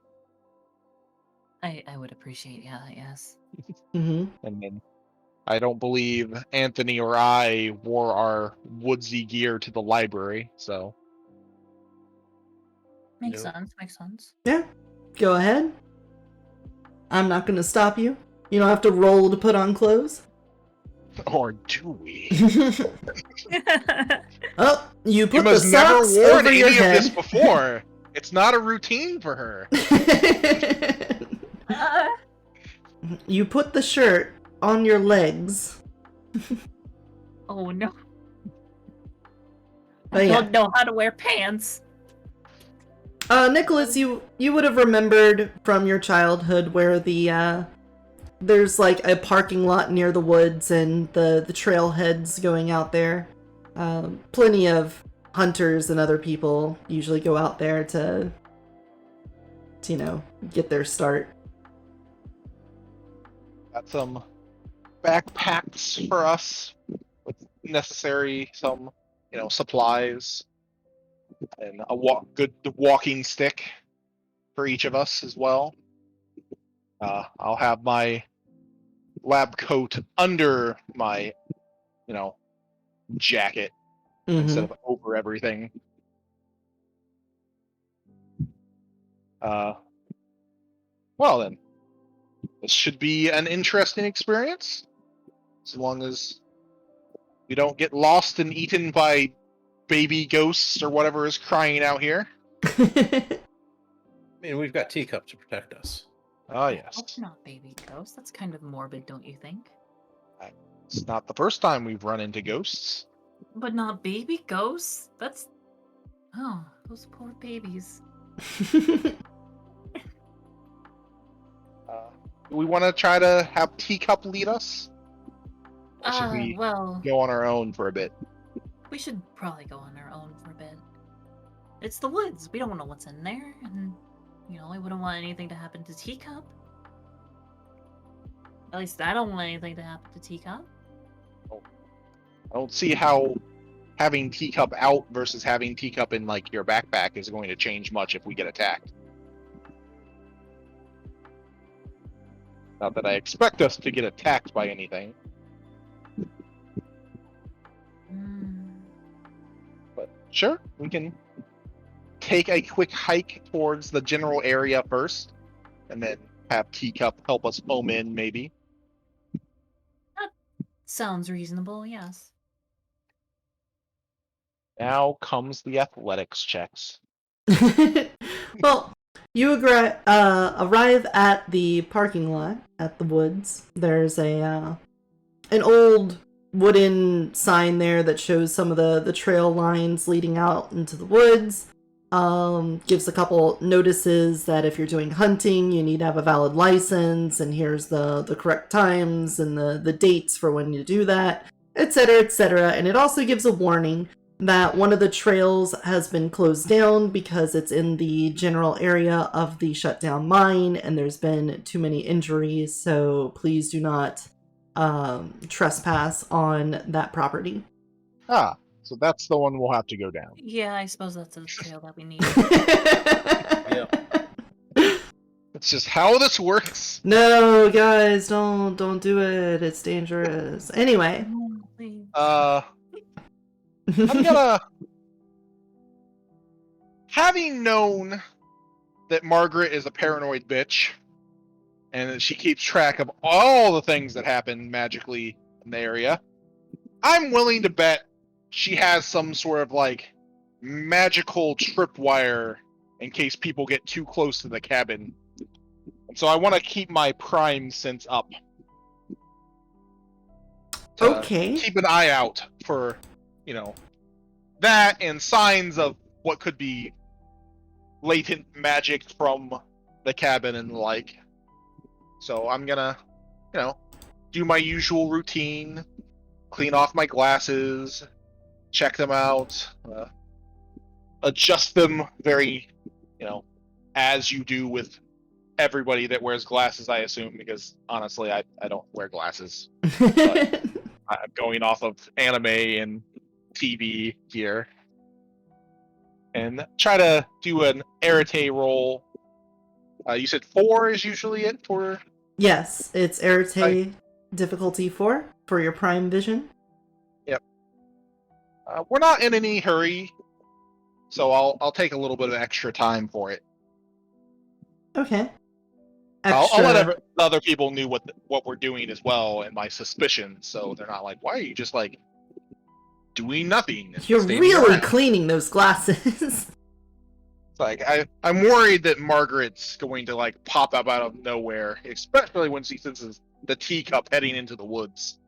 Yeah, that would be unusual behavior for the pattern that has been established. Alright, so that was a wonderful roll. Yeah? I would say that many successes gives you... Let's see.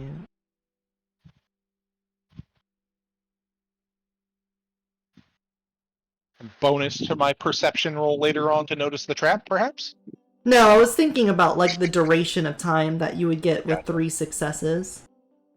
Because I feel like you were trying to get lowering the difficulty by taking extra time, so you have a better chance of getting more successes, and so I feel like that should give you 1 success is usually an instantaneous, 2 successes is like a minute.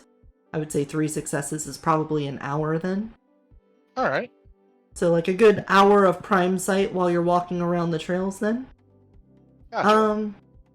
So now that I think about it, I probably should have had someone else do that, and I should have used light to see if we're being attacked by animals or something. Well, it's too late now. give me a, well, unless, let's see, is anybody else doing anything before you head out on the trail? Personally, Okay. Bum bum bum. Bum bum bum. Bum.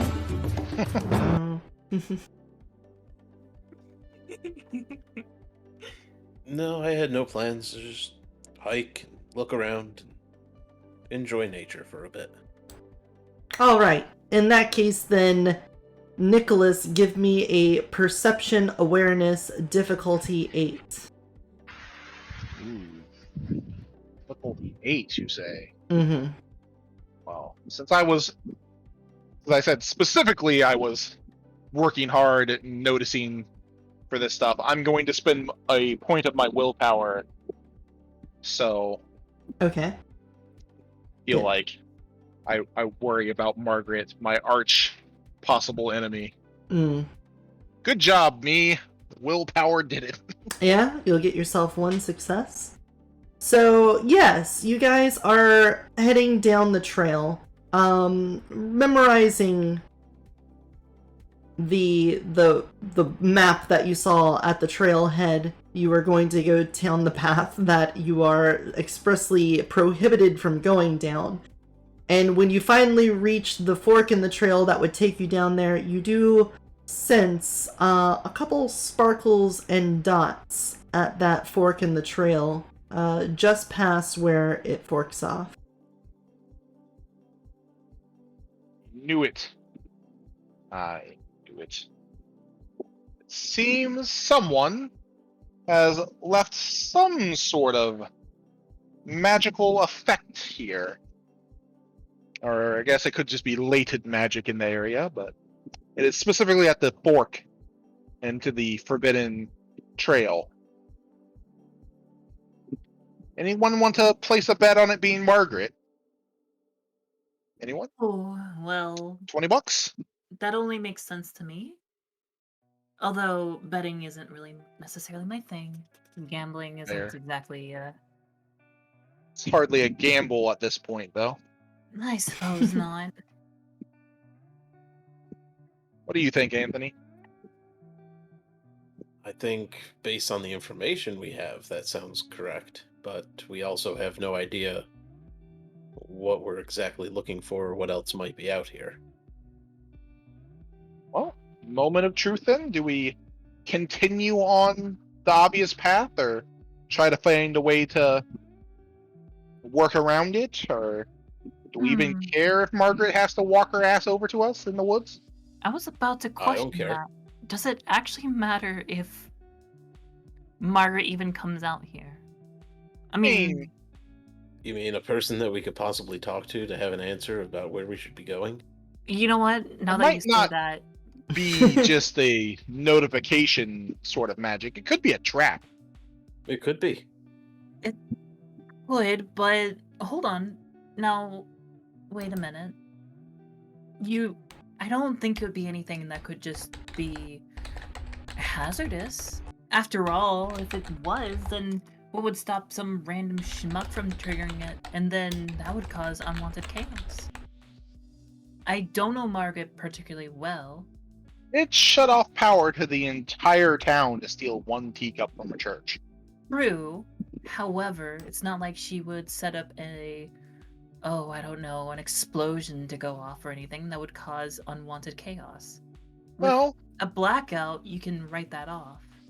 she could, however, I suppose, summon a bear to eat anybody that walks down this path. That. Do you think she would just do that? She Doesn't look like a very big effect, right? As that's far as still you can weird. tell, it is a very subtle magical effect or something. There is something of a magical effect there. You cannot tell based off of your perception of it if it has a particular flavor to it, if it belongs to a specific sphere, anything like that. You can just tell that there is something sort of magical there. If only I had more points in crime. Which I do not. Well, I will not force anyone to go down the possibly path to be eaten by bears. So, what say you? Personally, I'd say we say just go we for it. go the way that the thing is trying to protect? It just makes sense to me. I mean, I don't know. We already ignored the do not enter. Like, why are we stopping, this trend now? This sign can't stop me. I can't read. Yeah. Oh, and after you. Well, very well. I'll go down that way. I'm gonna watch and see what happens when he walks past the magic. Okay.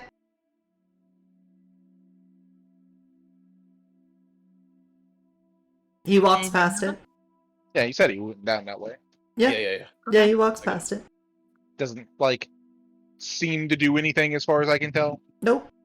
All right, I'll go next. Still there. All right. Gemma with her teacup goes by. Yeah, nothing happens. Didn't even react to the teacup. All right, well. then Well, let us if you continue our way. remember what you said before, Teacup had activated multiple sensors, but Teacup wasn't harmed by anything. No, but I was expecting to see something happen. But then again, I'm still new at this. Perhaps you're being slightly paranoid. Perhaps, but I'm also not yet dead. So Did you walk Not past it too too, Nicholas? paranoid. I hadn't yet. I was stalking. Okay, my bad. But I'm going to walk past it. But Okay. so Nothing there you go. happens. There you go. Yeah, that's fine. We'll continue on our way. All right, you all head down the path. And, the pathway winds and meanders for quite a while. It would have been immediately apparent upon looking at the map that it was going to take at least a couple hours to get to at least where the, little caution symbol on the map showed that you shouldn't be going down this trail. However, you have no idea because the map did not detail the do not go down this path trail. So you follow it. There's been some trees that have fallen over on the path, and you have to take your time going over them, and occasionally a little bit of standing water that you have to pass around, but nothing major. However, I'm going to need all of you to make a willpower check for me at a difficulty 8. So however much remaining willpower you have, make that a dice pool. And then roll that at difficulty 8. Hey, Harvest! Oh, Harvest, hi. I got a 1. Anthony, how do you have 1, 2, 3, 4, 5, 6, 7, 8, 9 willpower? I'm not really swayed very well by other people. Put a lot of your points in the willpower, didn't you? Yeah. I played enough World of Darkness. You buy willpower early. Yeah. Also, Kiana, you dug that into my head. It's like embedded in my skull. Jeez. Kiana's just not happy about having to roll willpower. Yeah. I am not very pleased about it, considering I have 2 dice for this. Mm-hmm. I'll just go roll a 2d10 if that's okay. That's fine. How did you guys roll it? I hit I the clicked willpower button willpower. on the character sheet. Yeah. Yeah. Oh, I didn't realize you could do that. Okay. Yep, right up next to the Arate button. Oh, Damage, soap, okay. initiative. I mean, I got a 1 regardless. Yeah, you I did. may drop out of the Roll20 real quick. Hold on. It's Here? There was one of the rolls just stayed popped up and was covering my chat window, and it's like, I don't know. Oh, yeah. I see. That's fair. Okay. So, with you, Nicholas has a 1, Gemma has a 1, and Crusader has a 3. You're wandering down the trail, following it. It's still, even though it's a trail that hasn't been cared for by the local forestry or rangers, whoever takes care of these trails, you notice Anthony specifically distinctly notices that you are retreading ground you've already been on at one point. However, Nicholas and Gemma, you just kind of get an inkling, like, maybe I've seen this turn before. Does something seem off to you two? We're going in a circle. But the trail's like mostly wavy and forward. How are we going in a circle? We've been going over this area a couple of times. You don't think it could be the magic? It could be the magic, which is very annoying. That is frustrating. Especially since I'm not sure how well we can deal with this.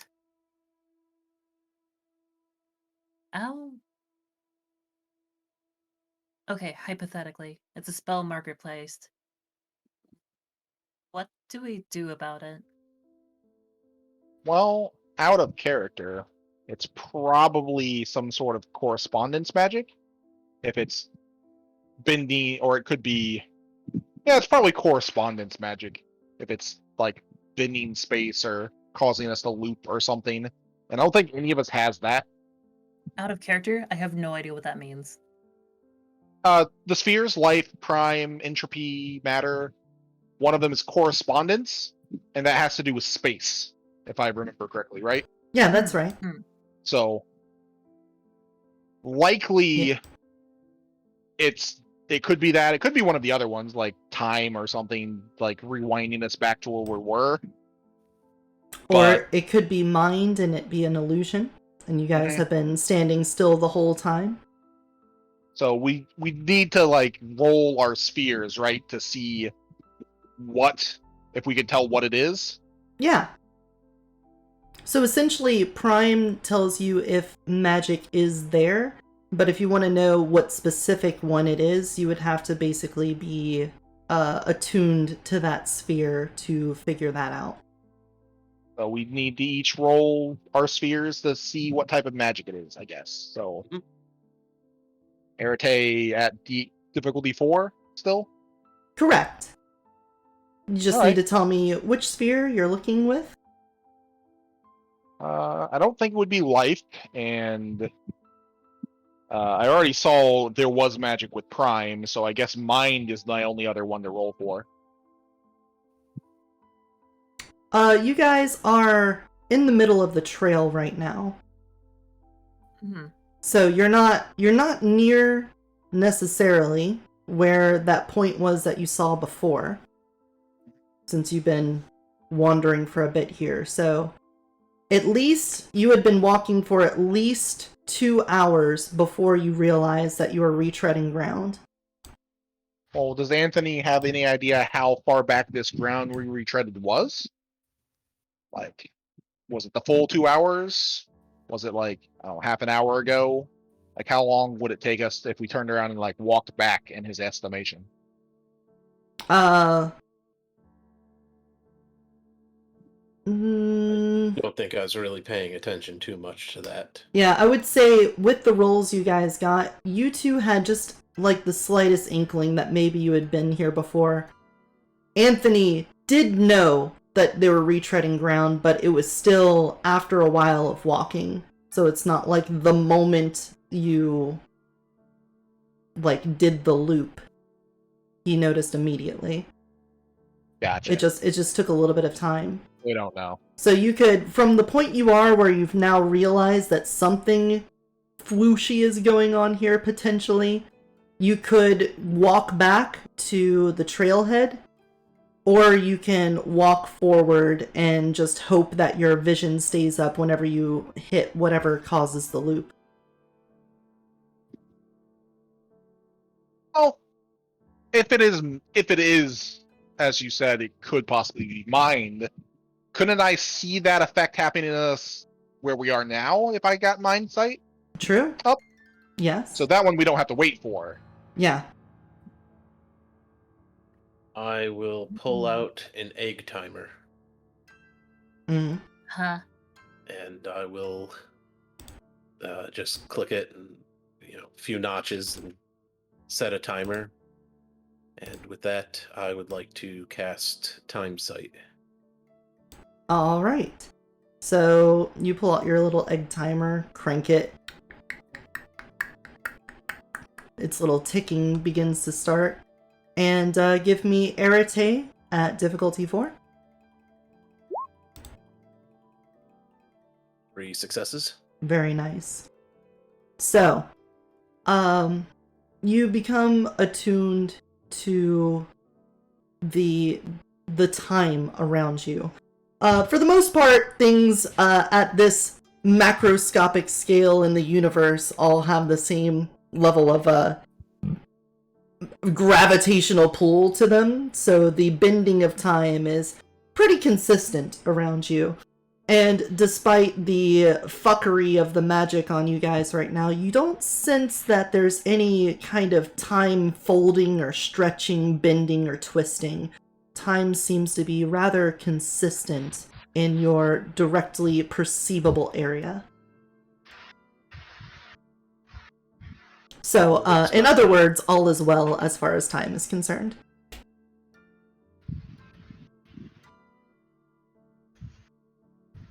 Time is not the time. Mm-hmm. All right. Well, I'm gonna do the same thing with mind. I'll spend some time like pulling out and talking with my clipboard, asking people if they can remember when this might have happened, if they felt anything. Especially Anthony, since he got the good roll. Yes, Yeah, Anthony. I felt Try to like we talk passed and that tree a pinpoint. couple of times. And get that. So, Mm-hmm. no, Okay. two successes. All right. Using that, you become attuned to any kind of sentience around you and anything that could be affecting your mind. And aside from obviously the feeling, the sense of confusion, that surface level kind of emotional state, not thoughts, but just those feelings from minds around you, you don't notice anything else out of place. Want to try to head back then? Or You have an idea. We could try to confirm our theory for certain, and maybe Well. see if it's working in the way that we think it is. one of us run ahead and see if they appear back with the rest of us. That's what I was thinking, yes. I could go on ahead for a little bit. The only problem is we, that we are 3. We should never split off and have someone go alone. if it puts us somewhere else, they'd be all on their own and we'd have no way to find them. Well, not quite true. I could probably find you. Well, I guess in that case, we should ask who would be the person who would be safest on their own. And I mean this in no offense to either of you, but I believe that would be me. Certainly are the punchiest of the 3 of us. What? I slapped you one time. You also picked up a bookshelf by yourself, like an entire bookshelf. The Lord merely Pushed gives through me a strength. door and that we couldn't budge. So yes, I was admitting to you being the physically stronger, though I'm not sure how that would matter that much if a bear showed up. I mean, well, you know. I feel like I took away from it. Well, I guess if any of us were to die, you're the only one who believes in a paradise afterwards. So how about you go then? Oh, I don't know about that. Anthony, like, do you believe? Do I believe I could survive on my own? No. I'm gonna Never need mind. you to roll dodge does on that. have a Nice dodge. Sorry, I was trying to look into how No. entropy works. No, that's fine. You're fine. I'll go ahead and on ahead. go ahead. But as I do, I'll go ahead and pull out my rosary and I'll clutch it in my left hand. You know, just for safekeeping. Just punch a bear with. I'm not gonna punch a bear with my rosary. No. So Okay. I'll go ahead and walk the path ahead. Careful steps. Not really focusing on going particularly fast or anything. Just going along, trying to be aware of whatever's going on. Okay. In that case then, will you activate any magical abilities, or are you just going to try to use your natural awareness? Well, now that you mentioned that. Not trying to direct you, I just wanted to know. No, you raise a good point. I suppose I would, considering this is magical in nature. I suppose I would pull out my crucifix in the other hand. I wouldn't be able to see the environment around me, but maybe I could get a feel for the magic around me. Notice a pattern, perhaps. Okay. Then you will be using your prime sight then, based off that description. That is correct, yes. Then go ahead and roll me Aratea, difficulty 4. Got it. Alright. So you close your eyes and focus on your crucifix, and the golden shimmering that you saw when you were practicing with the fountain isn't apparent around you. The only thing seemingly doing that is if you focus on yourself. Your own divinity seems to be shining, but nothing else around you in your immediate environment, where you're walking right now, seems to be there. And as soon as you are able to tap into that feeling, it fades away again. Curious. The environment itself around me isn't magical. How bizarre. I'll go ahead and keep walking. My eyes open now, for obvious reasons. Give me a perception awareness at difficulty. You're specifically looking, but let's say 8. Difficulty 8. Okay.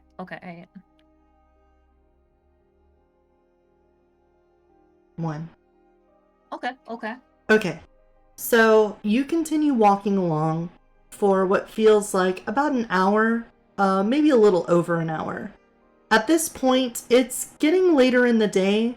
The sounds of the forest are beginning to die down. There's less chirping and squawking of the birds, and hearing little rustles in the underbrush of rodents and varmints. And your contemplation and your focus on what you're trying to do is not completely distracted by noticing that. And you're able to recognize by staring ahead of you at the trail that there's a point where things kind of lose focus. It's not like it goes blurry or foggy or anything like that. It's like when you're watching a TV show, or maybe like a YouTube stream, and the glitching and artifacting shows up, and you know how like something will move, but then there's like, you know, after images of it. Welcome to I get it. So that sort of happens. It's not digital, but like you look ahead and you see that there's a tree, and as you continue to walk, it's like it maintains the same distance from you. And the distance between where that tree was begins to be filled in with a different set of ground, but it's very subtle. But you're able to pick up on that.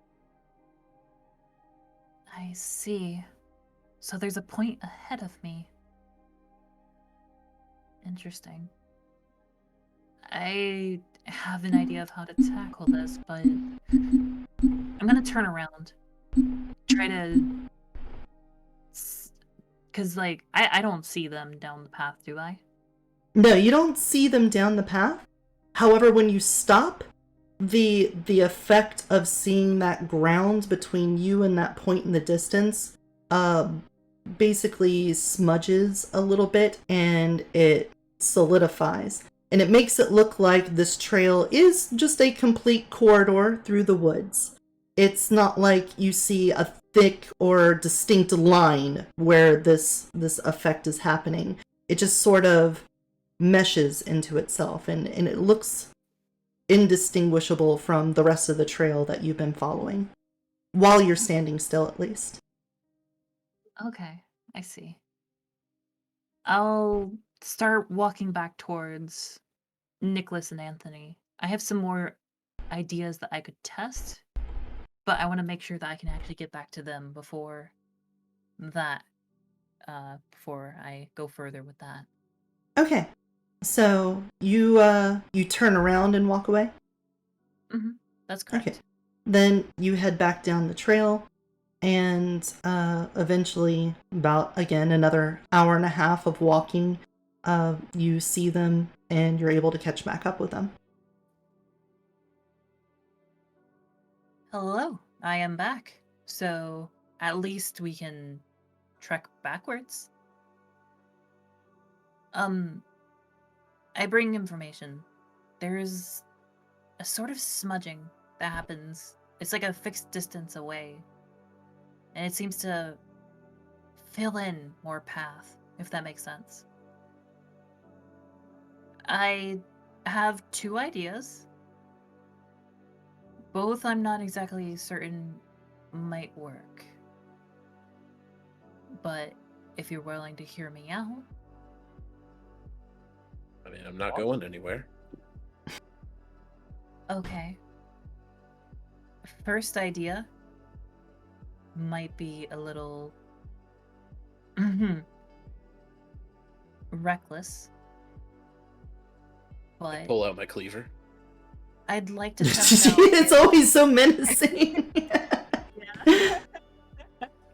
Reckless, you say? Well, I'd like to test if the point of the smudging is really as fixed as it seems to be. I'm wondering if maybe if someone could go fast enough, if it could catch up to it, perhaps?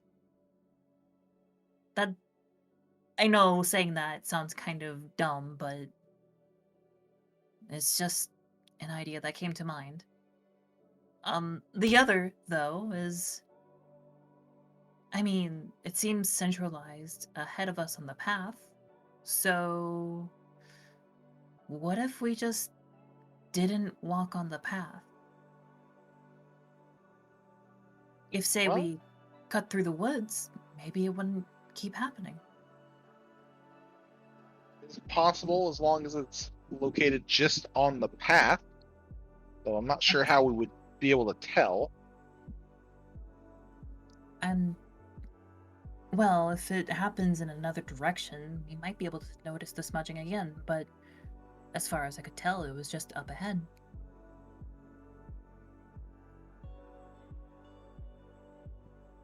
Well, let's go see the smudging. Maybe we can figure something out. Yeah, I'll cast Entropy Sight. Alright, give me an Arete difficulty 4.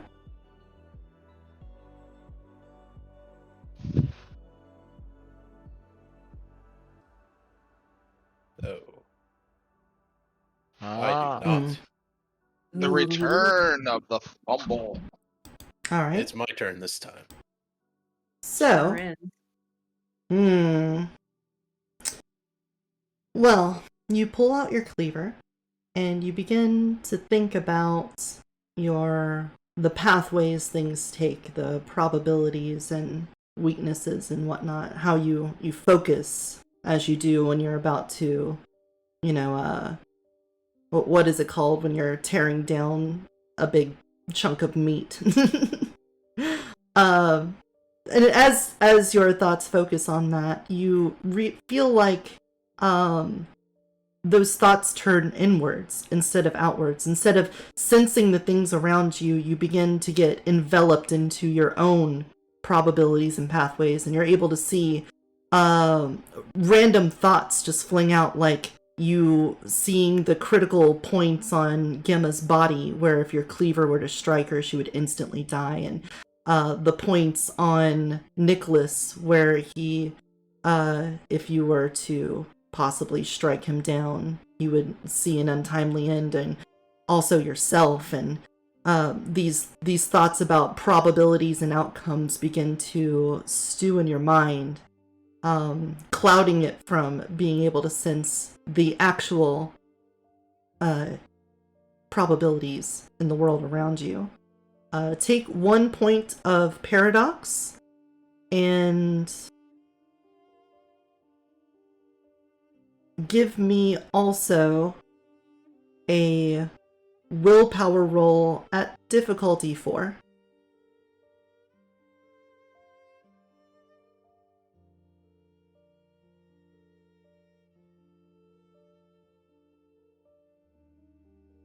Okay. Much better. Yeah. Ooh. Otherwise, that's the outcome.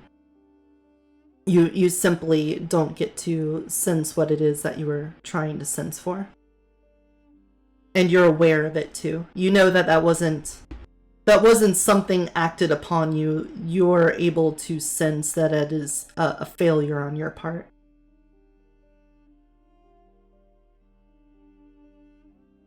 Well, I will play it off. Guys, just so you know, in case you're ever attacked, possibly by a cleaver, you might want to protect here, here, and here. The carotid artery, the heart, and my brain? Yes, I do believe those are places I would not want to be hit by a cleaver. You know, I'm just letting you know that if something happened like that, you gotta be prepared. I just give Anthony this very concerned look. Not really afraid or anything, just concerned for his mental well-being. As you do in such a situation. I would like to point out to you guys that I did say before her hour-and-a-half trek back that it was getting later in the day. It is now definitely evening. The night sky is beginning to creep up on you from the east, and the sky has got that wonderful orange glow to it. Make it really hard to see the smudgy part after Wait. another hour-and-a-half trek. Except we might not have to see it. What do you mean? Well, when doing this thing, if it's sending us to another area, Uh-huh. but it looks like it's a loop to us, that means our direction changes. You think so? And we can confirm. I mean, you bought a bunch of camping equipment. I hope you've bought a compass. Wouldn't change our direction necessarily if it put us back to a spot that corresponded with us facing the same direction. I don't think it could have. If that was the case, I mean... Then we wouldn't be in a circle. Doesn't And besides... have to be a circle. And it at least can't be the same track, because I was walking for quite a while, and I would have thought I would have looped back onto you guys if that was the case. Well, you said there was a smudgy part and you didn't go past it. I couldn't. What if that was a fixed distance away? Oh, I thought. As I moved, it moved with me.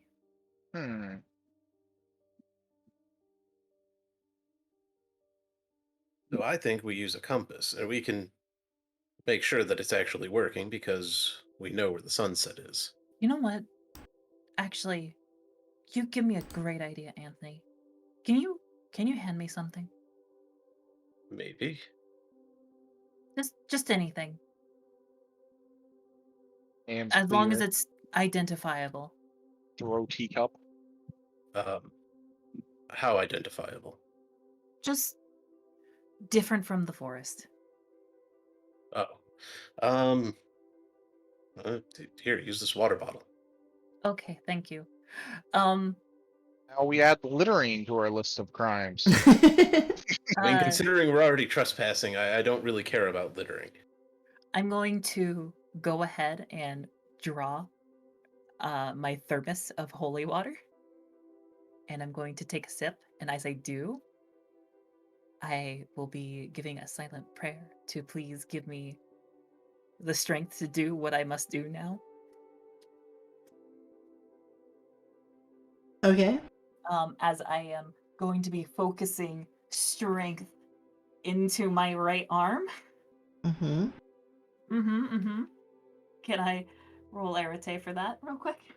Yeah, so you're going to be giving your right arm extra strength, empowering it. Correct. Then that would be a self effect. So I believe that is a life 2. So that should be an Arete with a difficulty 5. Alright, yeah. I'm just waiting here for to throw this at supersonic speeds and it come back and hit me in the back of the head. All right. So after drinking the water, you feel it sort of tingle down your throat and immediately emanate through your chest and then direct it down through your right arm. And Nicholas and Anthony, give me a perception awareness check at difficulty 5.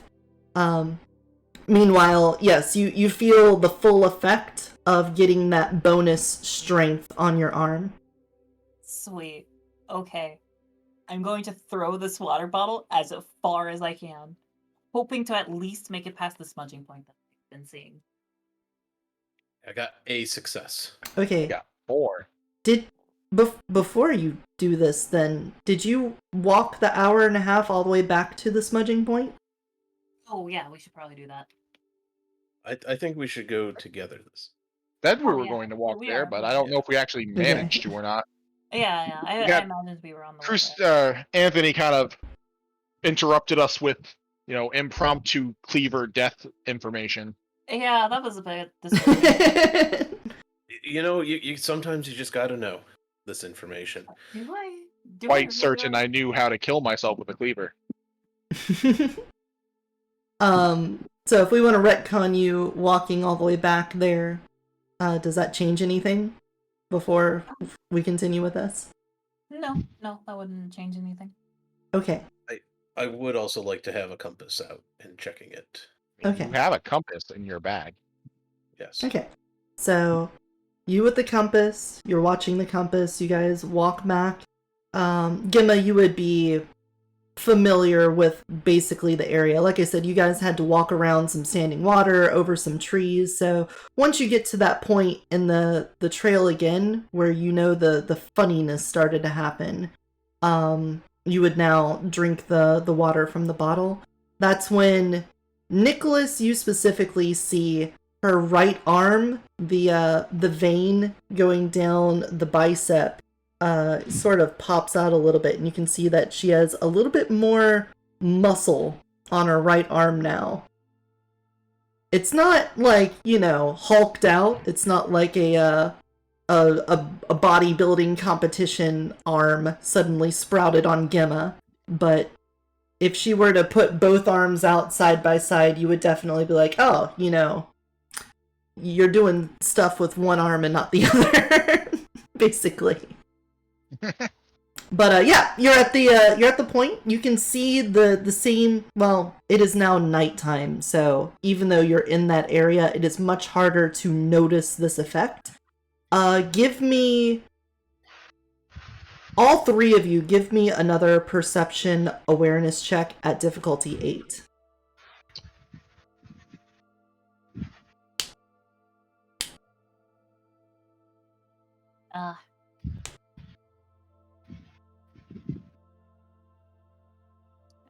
Hope Nicholas gets this.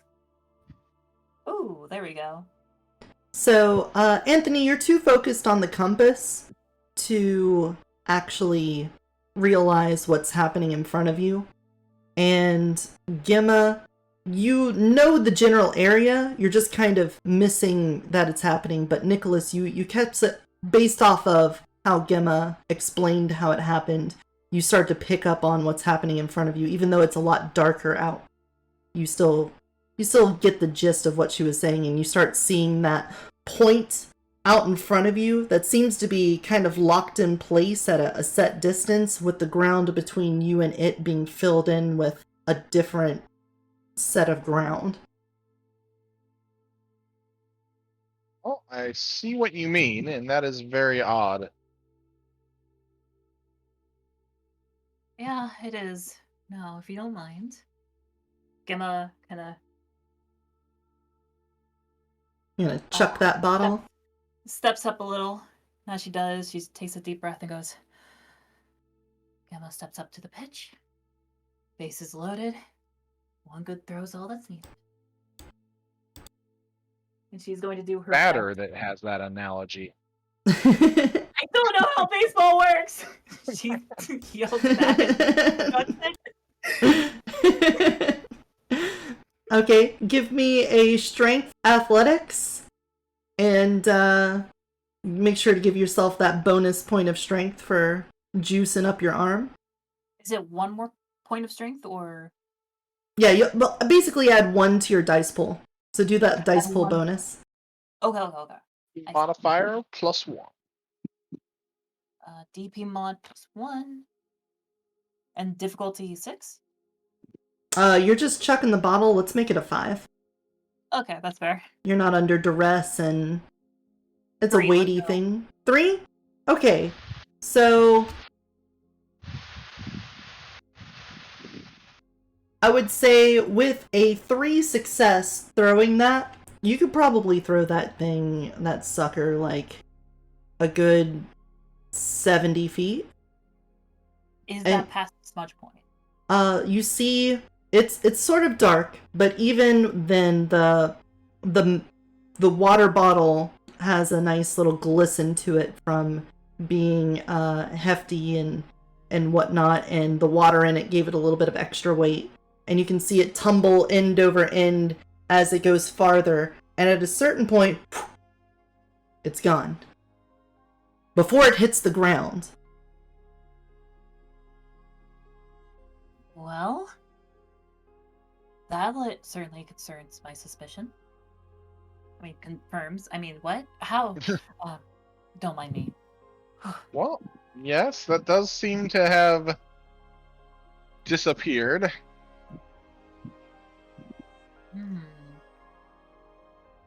I suppose that means we can't run past it.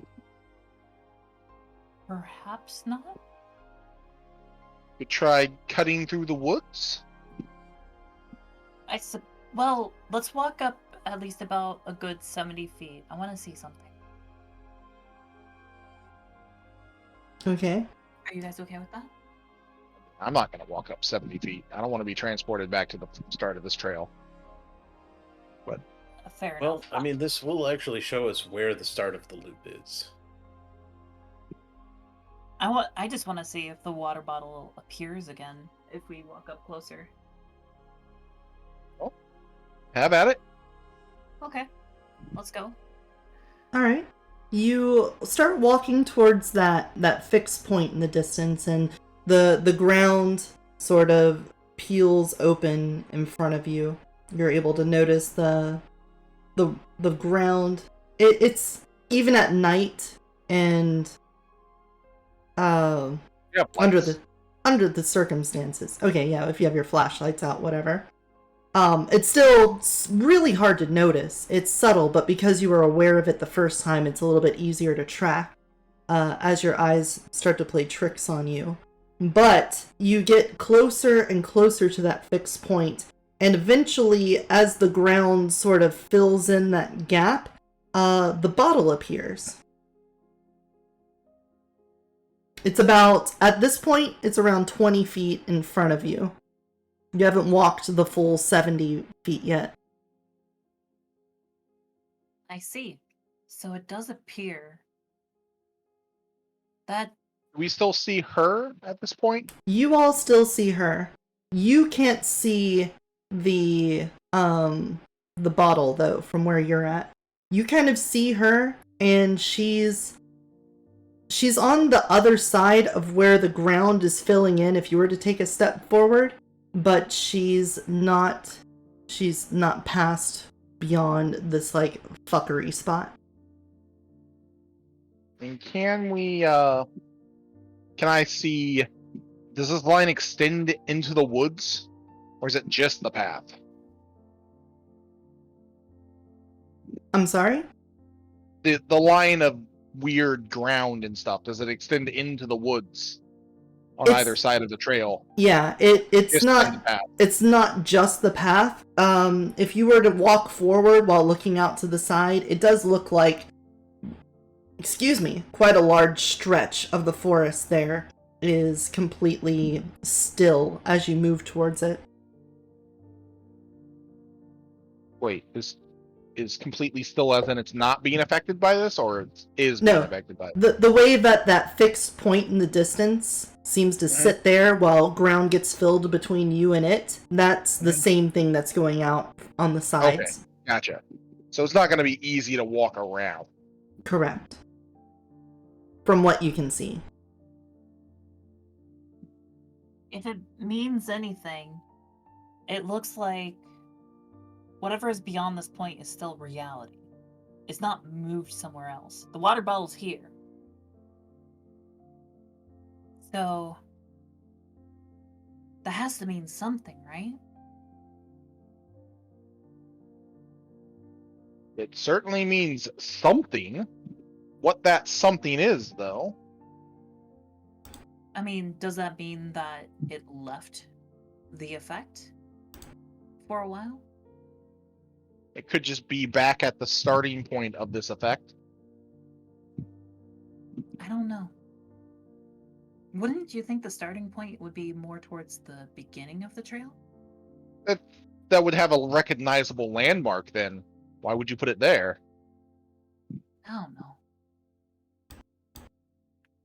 So, I would like to take note of the direction that we are currently facing. Mm-hmm. And then on the compass, and then I would like to walk into this area. Alright. If it suddenly switches. Mm-hmm. Well, you stare at the needle. You are heading in a northwesternly direction on the trail at the current time.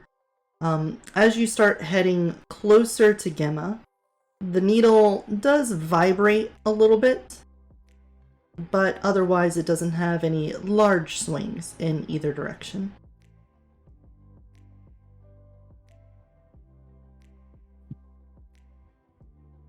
What's the compass saying? It doesn't change. I see then. Why don't you take a few more steps forward and see if you disappear as well? Get to where the bottle went. Alright. I'll go ahead and do that. I take a few more steps. Okay. You were 20 feet away from the bottle when last I mentioned the distance. How many steps closer? How many feet away from it are you going to be? I'll step right to the bottle. Okay. Gemma continues walking forward, and after she takes about 5 or 6 steps, you can see the front of her disappear. And then her hair disappears, and then the very last little bit of her habit, as if she had just, if you were looking down at someone sinking into water, she just whoop, and now she's gone. And Gemma, from your perspective, as you approach and you push past those first 6 feet, that fixed point in the distance becomes unfixed again. And everything around you now is moving normally. And you recognize that, regular vision parallax is in fact, it's back in effect. And you can approach the bottle and see that it's still there. Weird. Trippy. Hey, So that does let I'll us. call back to them and go, all right, I'm at the bottle. I shouldn't be visible? Question mark? Assume she looks back and can't see us. In fact, you all can't hear her speaking. You hear nothing. You just watched her disappear in front of you. Do I see them when I look back? No. As a matter of fact, when you turn around, you see you are in a familiar place and not too far off from the beginning of where this trail split off. I will walk down the path. All right. Where I came from. Where you came from. You walk back, and after traversing only 50 feet or so, you now find yourself at that split. Not very far. It was just out of sight from where you exited this fuckery. I see. I suppose in that case it must be a closed loop. Weird. I suppose I would have to go back to them in order to actually let them know, but...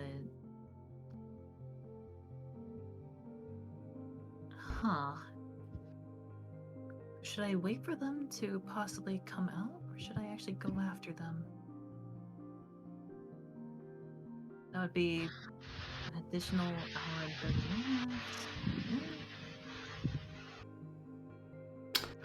minutes. Give me a perception alertness check. Alertness. Yes. God, I'll just swap this over real quick.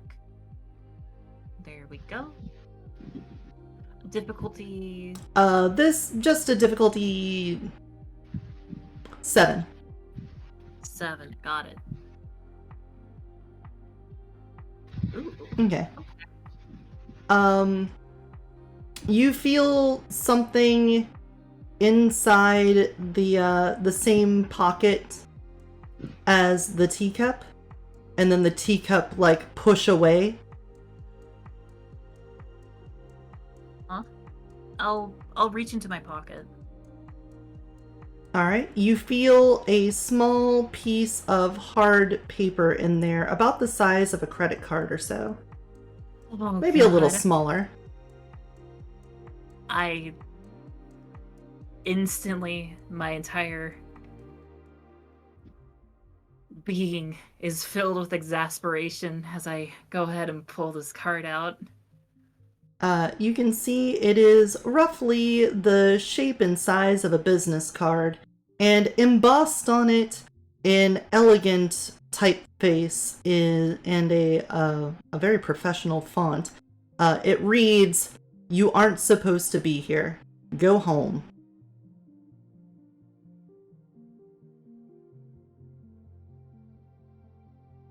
All the wonders of Comic Sans.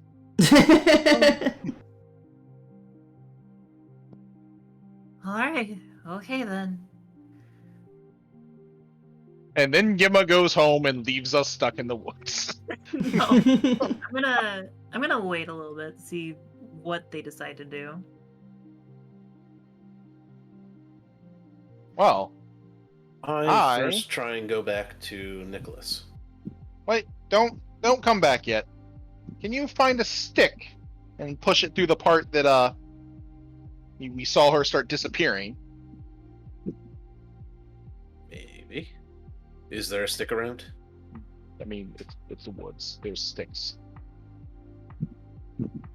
I don't know. I'm in weird territory right here. I mean, yes, you Never find a been in stick. the woods. You can find a stick, it's fine. Okay. And yeah, I'll go start poking where she disappeared. I joked, it's a snake. Roll initiative. Ah, damn. At least I got my cleaver. Yep. Does it also disappear and the like when he pushes it through? Ooh. He gets pretty close to it, and he moves the stick forward. From his perspective, he can see the stick move forward, and there's a little bit of weirdness to it. It's like the stick is moving forward and sitting still at the same time. That kind of YouTube artifacting thing I mentioned before.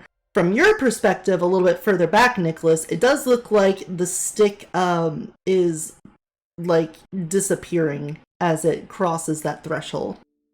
Good. We now have a perfect way to test the boundaries of this area without, risking somebody's limb by having them stick that through it as they walk sideways. Gemma, give me a perception awareness check. Aye, aye. What's the This one's gonna be a difficulty 9, but I just want to see. honestly, with a fair. stick. Okay. Yeah, nothing. No, you're too far away in the dark that's to see close. a floating stick about 50 feet or so away from you on the trail. Understandable. Well, should we now venture sideways through the woods till we find the end of this? Or should we leave that to another time? I'd say leave that to another time. I think we need to figure out a little bit more, but Like what? maybe talk Is to some people. really figuring out more. I mean, that's a lot of work figuring it out that way. What? Walking slightly through the woods? We don't even know if this is the correct direction that we need to go in. I mean, it's obviously the correct direction. Someone is using literal magic to keep us from going this way. It means it's the correct direction for something, but we don't know if it's the correct direction for what we want. It's this or talking to Margaret, and I'd rather not do that second one. I'd rather do the second one. Well, it's too bad Gimma's not here for a tiebreak. I mean, Friend I know what we should fix slave. that. As I turn around and start walking the other way. If like into the portal or backwards. Like going towards where she went. That Okay. doesn't help. So you cross the threshold? Yeah. Okay.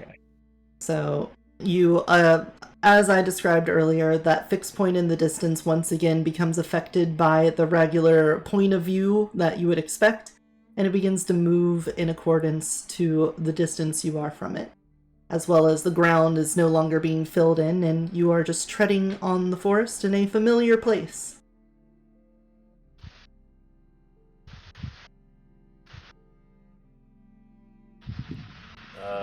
And Gemma? Nicholas, you watch him as he disappears, and you are alone in the woods now. Good help is so hard to find these days. Ooh.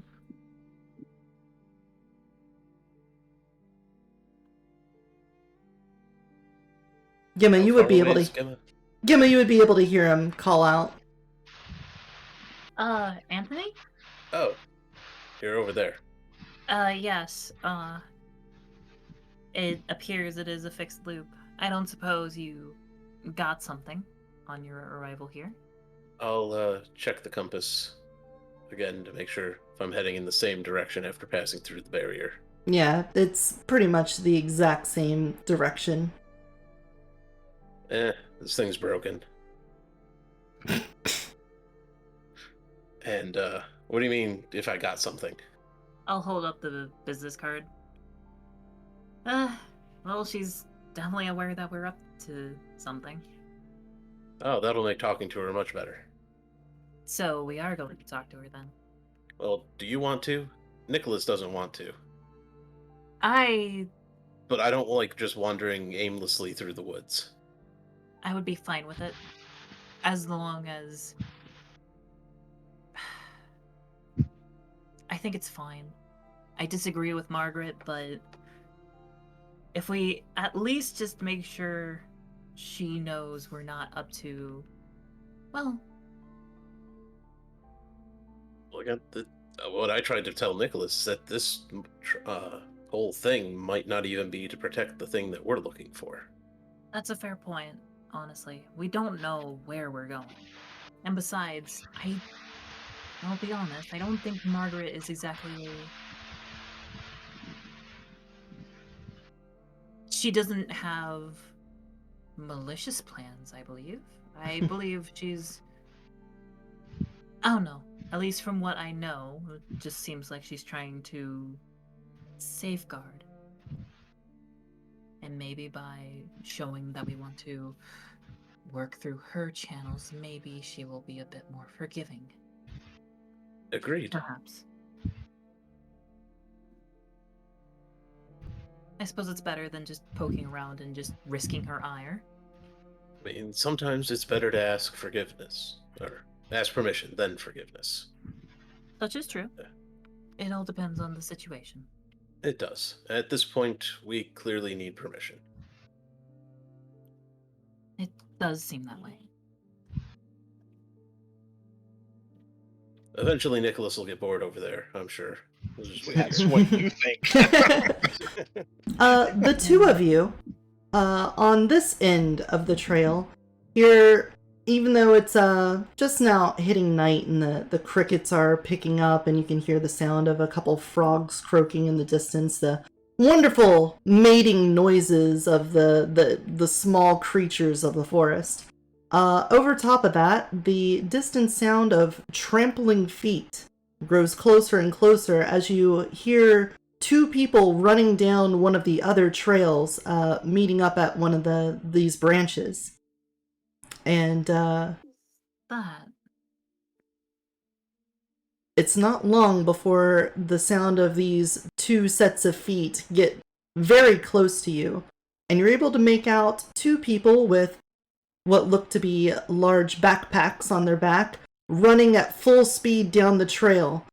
And as they go by, one of them glances and sees you, and you make eye contact, and they yell, "Bear!" and Bear? keep running. Hold on, where? Bear? What? Bear? I go into my pack.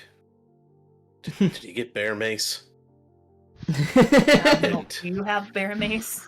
I think that's one of those things you would have had to tell me ahead of time. Yeah, you probably didn't pack Oh that. no, it's not like I didn't make multiple references to being attacked by bears. I'll clutch my rosary in my left hand and I'll just be like, oh, okay, Anthony, what do you want to do about this? Bear nonsense, bear. Probably a grizzly bear in the area we're at, isn't it? No. I mean, we don't have food on us, I don't think. What was Echoes that? through the trees as a large tank of a brown bear barrels down the trail, and it is now approximately 80 feet from you all. Can I have you roll initiative? That is going to be a D10, and then add your dexterity and wits to it. So, for example, if you have 3 in dexterity and 2 in wits, you will add 5 to whatever your D10 gives you. Oh, okay. There's also sure. an initiative button. There's also an initiative button. I got a Hold on, 12. let's roll that.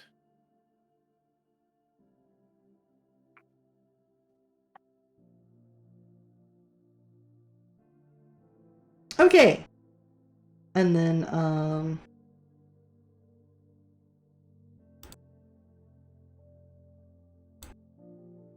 okay, so, Gemma, you see this bear charging towards you all. What do you do?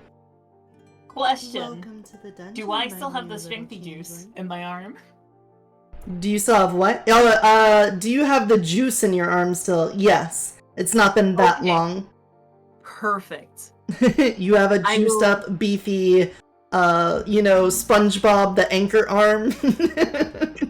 Okay. Okay, in this case, as it's approaching, Can I pull out my thermos and chug some more holy water? For what purpose? I'd like to be able to get the hell out of the way of this thing, potentially. So you want to increase your dexterity then? That is correct. I will, as I am pulling out this water, I am just mumbling under my breath like, please Lord, give me the speed. Okay, very important. Do you also want to maintain your juiced up arm at the same time? Preferably, yes. Okay, so I'm going to need you to roll your arete at difficulty 6. Understood. Can I use a quintessence? Yes, and bump it back down to 5. I would appreciate that. Thank you. Mm-hmm. No! Oh, God, no! And then my 2 compatriots get eaten by a bear. All right. So, first of all, this is it was a self effect. I still think it's coincidental. It's not necessarily vulgar. Regardless of what else happens, you will take another point of paradox. So you can go ahead and jot that down there. What a lovely point of paradox. Now, you wish to have legs that could help you get out of the way. Correct. And you drank the water. Uh-huh. It's grasshopper legs. Bunny rabbit legs? What's happening? Just remember the vital spots that you have to protect. But that's Of for course. cleavers. They said nothing about bears. I mean, a bear claw is kind of like a cleaver, in a way. Please do not equate it to that. All right. The water, in a similar fashion to how it went into your arm, you feel the tingles start to go through you. And it goes into your legs as you imagined it to. However, you also feel the tingles in your arm as well. And you see and feel an itchy sensation over them. However, for the time being, I'll say that you have a no noticeable ill effect other than this itchy sensation. However, you obviously don't get the bonus that you're looking for.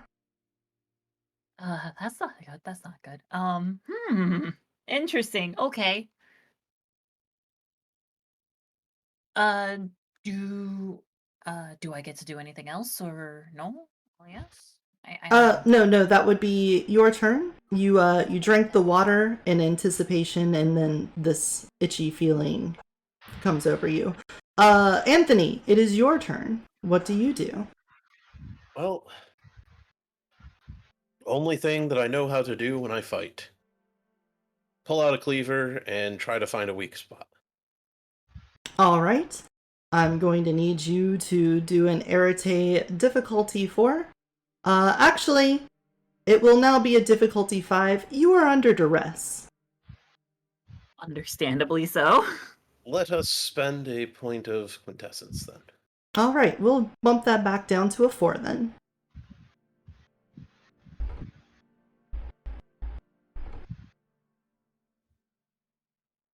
All right. You pull out your cleaver, and just as you would seeing the carcass of a cow ready to be pulled apart, you can see the specific places on this bear where the tendons are a little bit looser, where maybe the proper application of force would help bring this behemoth of a beast down that much more swiftly. Okay. And the bear barrels towards you, screaming and howling, and you hear the sound of metal clanking as it runs closer to you. It's now... It was, I said 80 feet away? Correct. Then on its turn, it approaches. Bears are fast. It's now I sure 40. are. It's 40 feet away from you. It's halved that distance. Nicholas, I will give you an opportunity to do anything on your turn if you so feel like it. I mean, I wasn't planning to go back right away, so I don't think anything I'm going to do is going to matter that much, but I was going to go up and inspect the barrier closer since, you know, Anthony ran away, and I'm going to need to figure out if I can see it well enough to map it out myself if I decide to. Okay. Then we'll come back to you later. Gemma, it is your turn again. As this part of your turn starts, the itchiness is extremely, I mean, obviously it's not so distracting that you stopped caring about the bear barreling towards you, but it's like, it's a furious itch. Yeah, I understand. But I'm also hearing a metal clanging. Yes. My first thought comes to Cyber Bear, and I'm like, oh, what is the source of this clanging? Then give me a perception awareness check Okay, at okay. difficulty 7, considering the duress you are under. Understandable. Sure wish I got a roll like this earlier. Okay, so as soon as you're aware of that metal sound and you start inspecting the bear that's charging towards you, you can hear it's coming from its back leg. And even though you can't distinctly see it, you can tell that from the rustling of leaves behind it, it's like there's a chain or something attached to its back leg, and it's being dragged through the leaves and stuff. I see. I think I know what's going on here.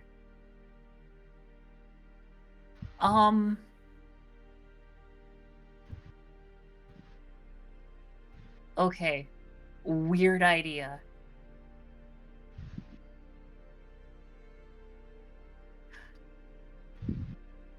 I'm going to say, Anthony, I'm going to do something. I want you to follow up on me. I just trust me, okay? Depends on what you do. Okay. I am going to get right in the path of this bear. Okay. And I'm going to shift my feet. Get myself into a firm stance. Arms at the ready. And I am bracing myself to do something very stupid. Okay. I like it. Do you want to hear? Should I say what I'm preparing to do right now? Yeah, let me know at least. I don't care if they're paying attention. I kind of need to know. I am preparing to sidestep the bear and put it into a headlock. Okay. To submit the bear. All right, I see what you're doing. I understand. Okay. Understood. How big of a bear is this? The bear is the size of like I want to say a small car, but it's probably a little bit smaller than that. I mean, it's not. You said grizzly earlier. That is way too big. It's a brown bear, but what would be the yeah, I mean, it's still a bear. It's definitely bigger than even a large dog or a wolf. But thankfully, my plan is to use its own momentum against it, so hopefully it'll do quite a bit of the work for me. okay, how about a riding lawnmower? That's like about the size of this bear. One of those big ol' professional riding lawnmowers, about that size. Okay. Yeah, all right. If that does that do it for you guys? Do you get what I'm going for? Yeah, Okay, I get that. It's pretty side. big. Okay. Yeah, it's decently big. Okay, yes, I understand what you're doing. I get your preparation here. Anthony, what do you do?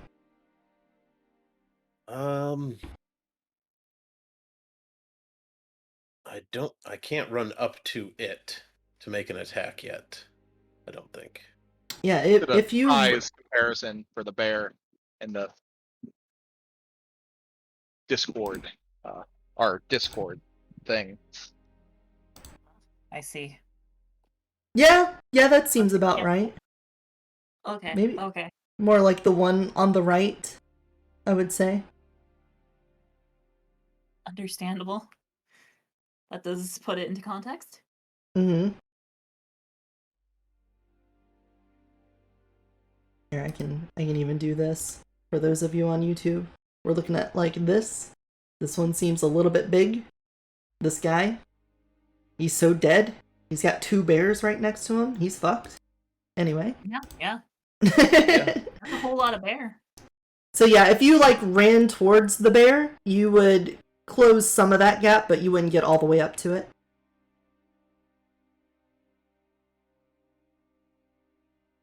Yeah, I'll be running up, but I won't go past Gemma yet. And But will I'll you have my cleaver in hands, ready to strike. Okay, basically readying in action. Yeah.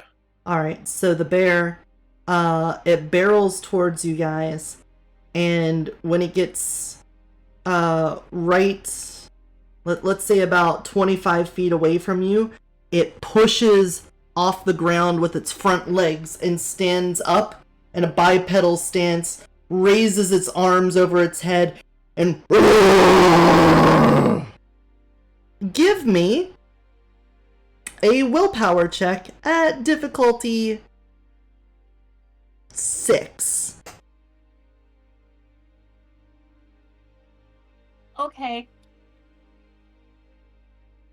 Gemma, Ow, Anthony. Are you serious? Gemma, 2 ones. I can't believe this. Yeah. you are shaken to the core. This bear is towering over you.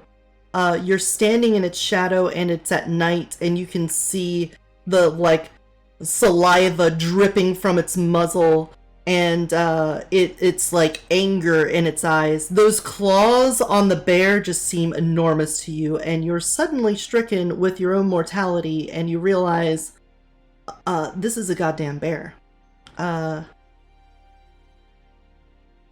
You're gonna lose your stance. Okay. All right. This was a bad idea. It's now your turn, and the itchy sensation continues to mount on you. And you notice underneath your habit, how far down your arm does the habit go? Oh, I would say at least like about half down my palm. They're long sleeves. Half down your palm? Okay. You feel the itchy sensation crawling down your arm, but other than that, like, and your fucking legs too, they're just so itchy. It's like being covered in poison ivy, basically, that bad. But otherwise, the bear is still taking high priority here, so what are you gonna do? Okay. At this time, there is one thing that I would resort to.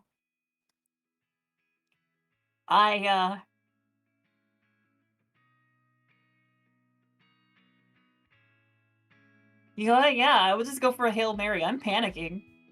I would lift my left arm, rosary in front of me, and just yell, "The Lord is my shield!" Just hope something happens. You want a force field to appear? Yeah, basically. Okay. I'll irritate it. What do you want? So, you're conjuring a force field out of nothing. Correct. That is going to require that little bit of prime and all 3 of your forces. Because you're basically creating it out of nothing. We're also feared and under duress. So we're going to go... Yeah. We're going to go with an arete roll at difficulty 8. I see. Can I use a quintessence? You can use a quintessence to bump it down to 7. I'll go ahead and do that. You can also do a willpower... Oh, nope, you've already rolled. Oh. However, that is It's a fine. success. So, your rosary out in front of you shakes a little bit, and you sense something happened, but visually, there's nothing there. Anthony, your turn. Well, while it's taking its, pose on us, we yell, Gemma, you gotta pull it together. Or we die. And I'm going to lunge at the bear at its weak points that I could see. Okay, hold on. You gave your impassioned, encouraging speech. Why don't you roll a charisma empathy roll at difficulty 8? Very Okay. impassioned and encouraging. Mm-hmm. We're fucked. We're fucked. Pull it together. Do nothing.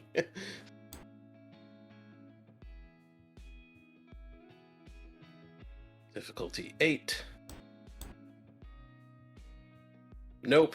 Nope. I guess Gemma focuses on the "we're gonna die" part.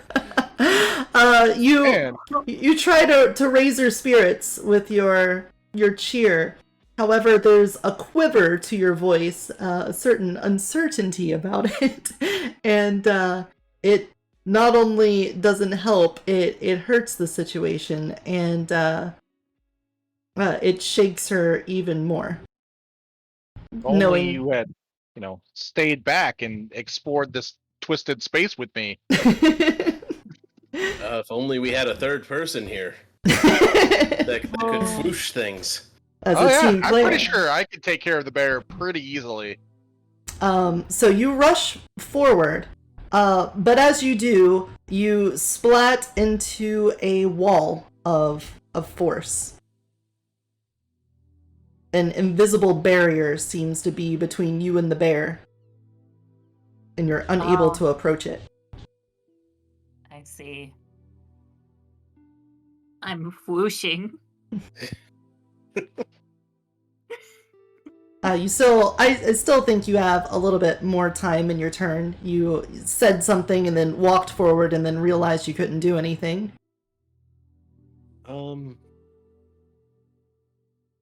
Invisible wall is a really weird thing. Can I take out my spoon and cast Prime Sight? Yes. Again, under a little bit of duress here. So it's going to be an Arete difficulty 5.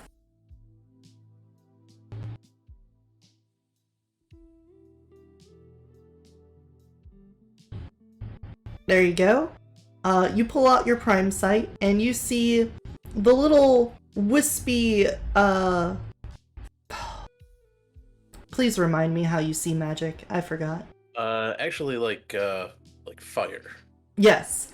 You can see this sort of burning flame of a wall in front of you. It stays within the confines of a rectangle. Like, it doesn't look like it's on fire and raging in front of you.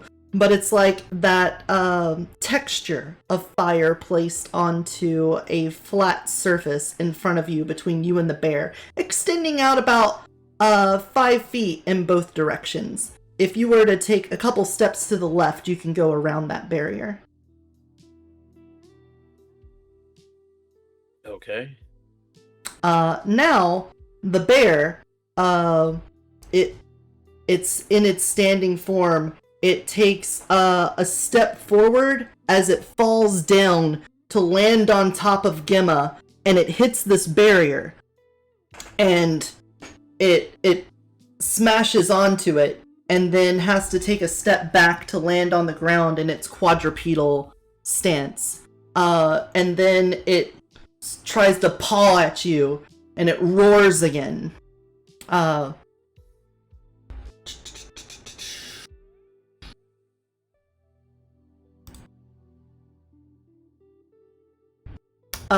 And Gemma, you sense that the barrier has been somewhat cracked by this effect. It's not completely shattered, but you can tell that this thing that you've called upon has been weakened.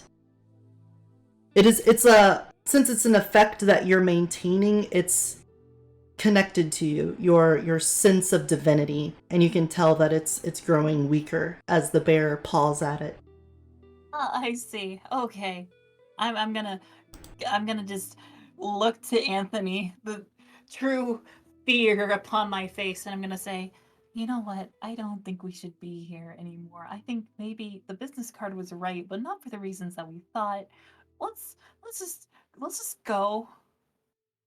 That's our way out. What do you mean that's our way out? Is that actually our way out, Yodi? No, it was coming down one of the other trails. The way out Yes, is it's not where our the way other out. people were running. Okay, we also don't have Nicholas. You know, that's understandable, but Screw that guy. Let's run. It's a bear.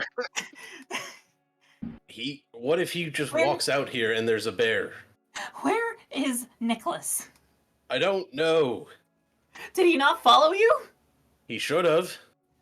Why is he so God, pig-headed fool? God!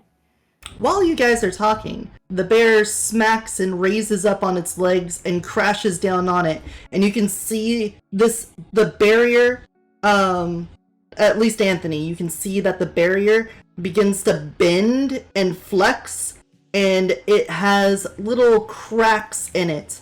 And they begin to spread like fissures all the way through this until it reaches the very edge, and then it breaks. Gemma, it's your turn. We're leaving. We're running. Alright. I'm gonna need you to make a dexterity athletics check for me. Anthony, you're fine. But, Gemma, I need you to make a dexterity athletics at a difficulty 8. 8? Yes. Oh no. Okay. Okay. I got a 1. So, you turn to run, and as you do, it's the first time in a little bit since you tried to cast that spell on yourself that you've moved your legs, and your feet slip out of the boots. And you realize that they feel weird. You're able to roll with it though. Your feet in the dark and they slip out of the shoes, but you don't have time to think about it, and you're able to run, but your feet feel weird and that itchy sensation is consuming you. You also notice that the itchy sensation has reached down past your palm and it's starting to infiltrate your fingers as well. But otherwise, you are able to turn and run from this bear at full speed. And Anthony, if you are as well, you do fine. Yeah, I guess I do. I'm pretty sure a bear can chase us. Yes, it absolutely can. So you spend both of your turns running full speed away from this bear, and the bear gives chase after you. How far are we? The bear is able to catch up with you both, and the bear nips at Anthony. Well, that's bad.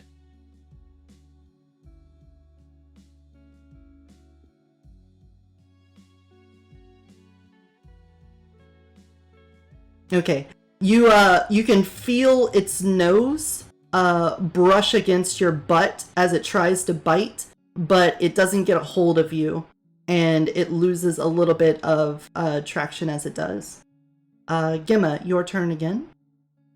Okay, how far are we from the car by now? Or where are those other two? Are they just out of here by now? Yeah, the other two are way ahead of you guys. They had been running full speed away from this bear, so they're not even in sight. You can't hear their feet. You did have to walk when you all were hiking out the trail about an hour before you reached this fork in the trail that led you to the one that you aren't supposed to go down.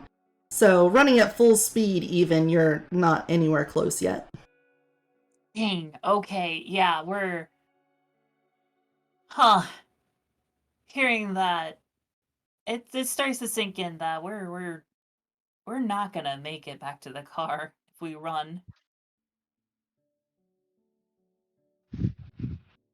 I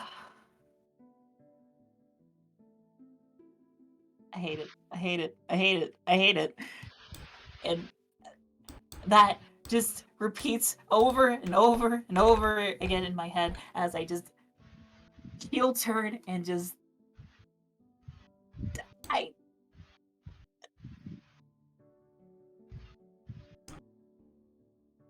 give me a moment. Yeah? I'm just trying to figure out what I would do in this moment. Other than just straight up punch a bear in the nose. I don't know. Would Gemma punch the bear in the nose, though? I don't know. That's what I'm thinking about. Because it's like, what else would she think of doing in this moment? Because like she's realized that running won't do anything at this point. It just won't. And usually it's like that fight or flight instinct of like, you know,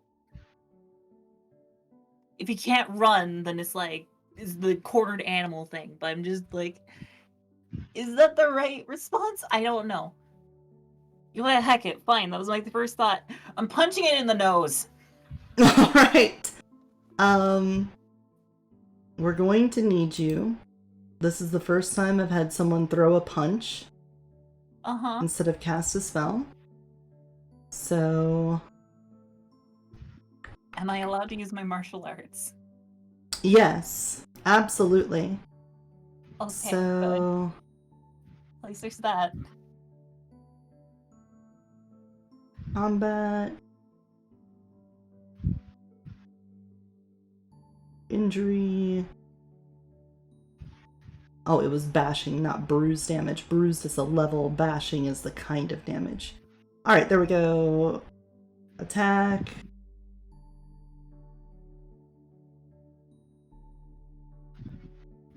Projectile. This. Okay, so you're going to use your dexterity plus martial arts. And then the bear will roll defense against you. Okay. So go ahead and roll that. The difficulty is always a flat 6. Okay.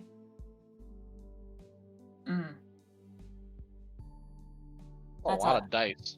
It's a lot of dice, but it's a lot of ones too. At once. Yeah, that happens. However, it does hit, and you punch the snout of the bear, and you can tell that you landed a solid hit on it, and it like sneezes, and you get snot on your hand. Okay. That's a start, I suppose. It's something. Anthony, it is your turn. So entropy magic. Yes. Could I do something like have an event go wrong and affect the bear? Not at level 2. It requires at least 3 to do anything to affect life. It might even be 4 if I remember right. That's out of your reach regardless. 3. Yeah. Entropy. Although I don't know about entropy specifically. Yeah, to affect living things, you need to have it at 4 dots. Gonna have to work on that. Yeah. Conferring outright health or decay by influencing the flow of entropy within the living body, the mage can grant outstanding vitality or inflict sudden disease upon his subject. Now, do I get to keep both sites because I had entropy up, or do I lose that for the prime site? If you want to not have an increase in the difficulty, you would have to let the other one subside. But maintaining another effect adds to the difficulty of a roll. So if you want to have both at the same time, it's just going to be a higher difficulty. Okay. Well, I already rolled, so I guess we didn't increase it, so I guess I got rid of it. I don't even see the roll. I had entropy up before. Oh! Fighting. Okay, my bad. I'm sorry. Yeah. Yeah. Okay. By the way, you do, with your prime sight, you notice some, the magical burning on Gemma's legs and arms, even though it's underneath the habit. You would sense that. But otherwise, anything else you do on your turn? Let's switch back to entropy sites. Apparently we need to fight. Well, I could say easily that you've already looked at the bear with entropy sight. As long as you can remember what you saw there, I don't think you need to have it active to gain the bonuses of that. Oh, okay. Well, in that case, let's cleave the weak spots. All right, that is a melee attack. Yeah, no, I'm amazing at this. So that's going to be dexterity melee at a difficulty 5.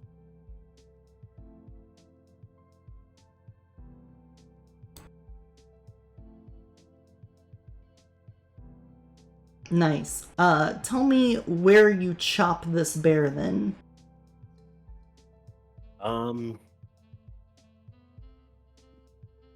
Well, so really just not trying to kill it. I don't want it to chase us, so I'm going for the legs. Okay.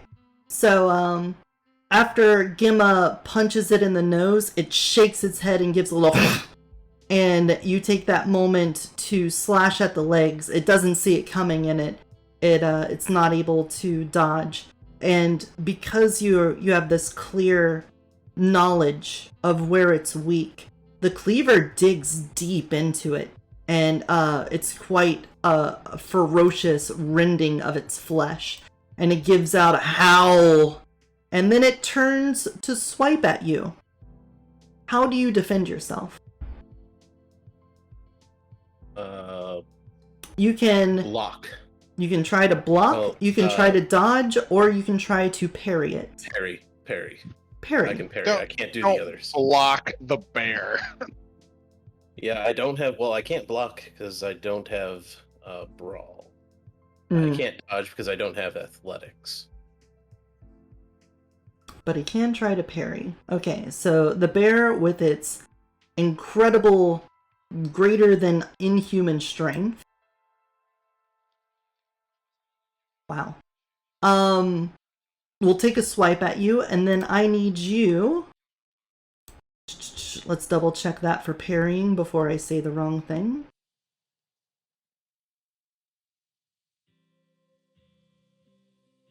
Post pattern. I believe Dex melee.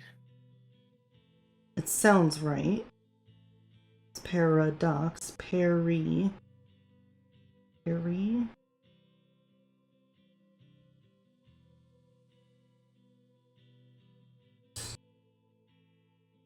You know, let's go back to initiative.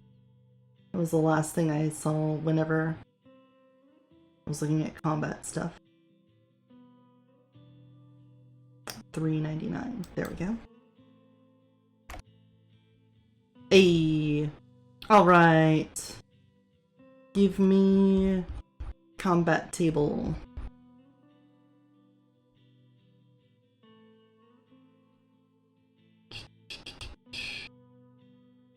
Defense.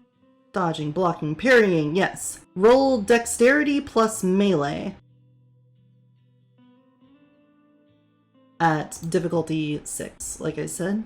It's always a flat 6 in combat, and then they're like competing rolls with each other. I'm going to spend a point of willpower because I don't want to get hit by a bear. Okay. I am a combat master. Alright. So the bear takes a swipe at you. And as it does, you raise up your cleaver and you go to block the paw. And you actually chop its paw hand. Or its the padding on the bottom of the paw. I'm not sure what you would call that. Its little toe beans. And the cleaver catches it and just causes it to split open. And it takes even more damage from your cleaver. Gemma, your turn. Well, seeing that its attention is now on Anthony, I'm going to try to go around the bear. Okay. And as I do I see something on its leg? Yeah, there is a bear trap attached to the bear's leg.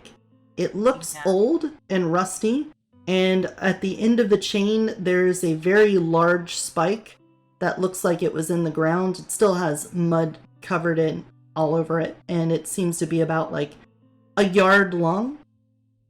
I see. I grab the spike, and I intend on using it to wedge it open. The bear trap, I mean. Okay. Yep. Uh, Well, let's go. Then give me you stick it in there.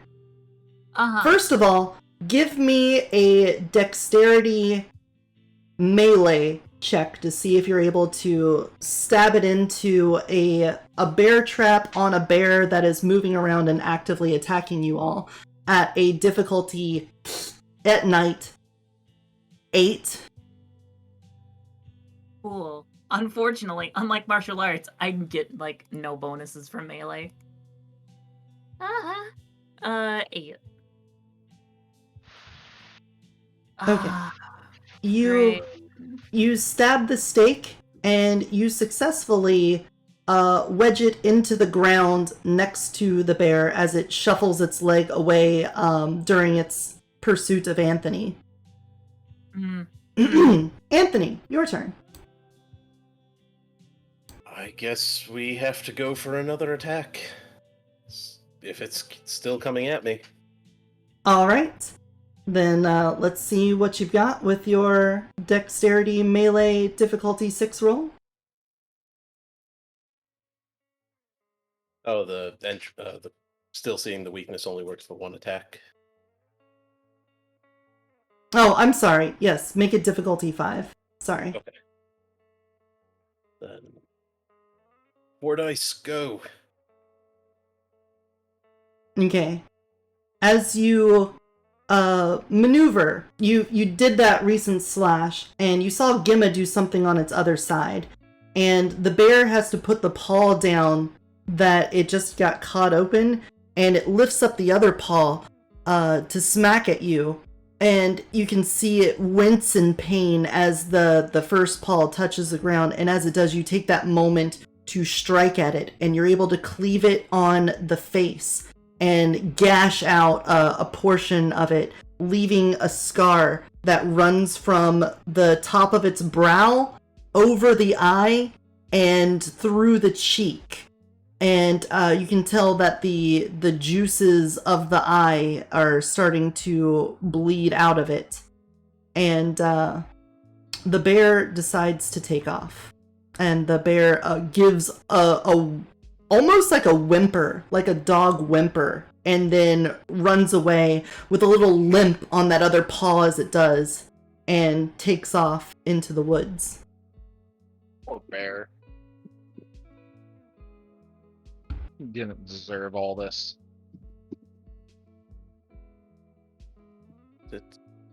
It's running? Yeah, it's running. It's Okay. done with this shit.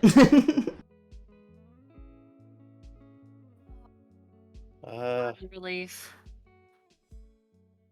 I'm just gonna rest Wait. for a little bit. Gimma, Yeah, did you let go of the spike? I mean, the spike's in the ground. I don't know what to say. I mean, as the bear runs, it's gonna like yank on it and pull it. So Okay. it goes flying out of the ground again and gets dragged along behind it. I'm just collapsing to the ground. I'm done with this. Yeah, I'm just gonna fall over backwards. That's... Okay. I just fought a fucking bear. I hope you know we are alive because of divine mercy. I don't know what to say. Divine mercy, my ass. I cut that shit up. Gimma, as you collapse on the ground and you have a moment to breathe, you realize that that itchy sensation is is really pulling at you now. It's extremely strong. And again, you lost your boots a while back. You still got those really thick wool socks on though, so those were protecting your feet from a lot of it. And you know the adrenaline was kicking in, so it wasn't too bad. But that itch is really strong. What the hell is going on with me? I'm gonna pull up my habit a little bit, like the rim of it, to take a look at my legs. Okay. You're covered in magic, I know that. When you take a look at your feet, you see this. What do I see? On the stream, if you have it up.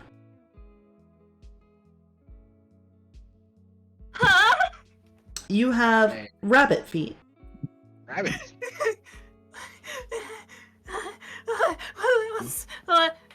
What's going on? From your toes up until about your knees, you've taken on this sort of digigrade leg shape.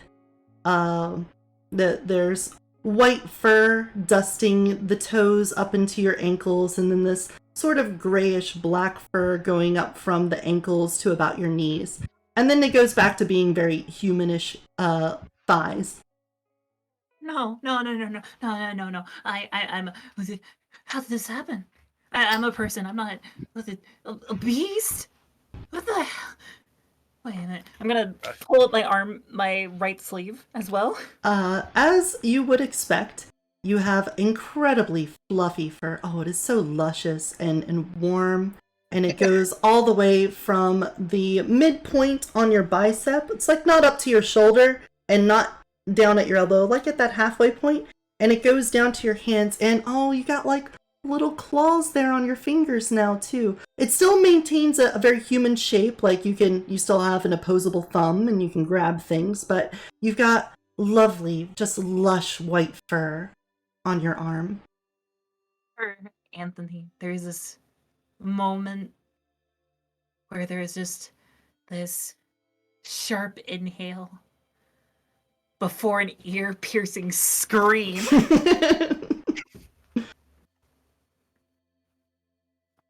Oh, that'll keep the other bears away. What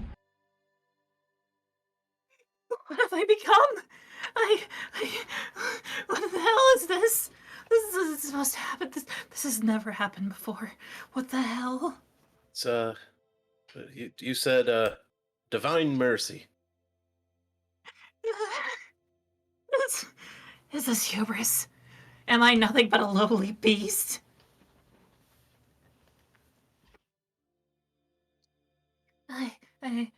Anthony, help! What do I do? Am I just like this forever? Is it painful? It's itchy. It's so itchy. Okay, well, try not to itch too much because it will be your skin again. At some point. Eventually. You think so? Is this? Do you think this isn't permanent? Well, we might not be able to remove it. And whatever effect you did might not wear off. But there is another mage in town that might be able to help you. Oh. Perhaps, but... No, I can't do that. I can't. If I do, she'll know I'm... incapable. Gemma, What if she takes the teacup away?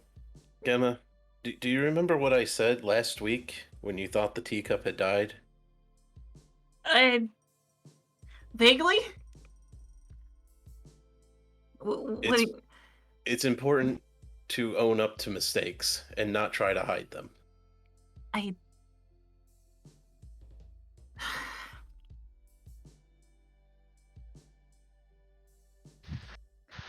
Maybe you're right. But first, before anything else, I'm gonna just try to stop this. I mean, like, other things I've just been able to stop it. So maybe this. I try to stop the effect. Okay. You, how? No, yeah, give me a little bit more there. How are you gonna stop it?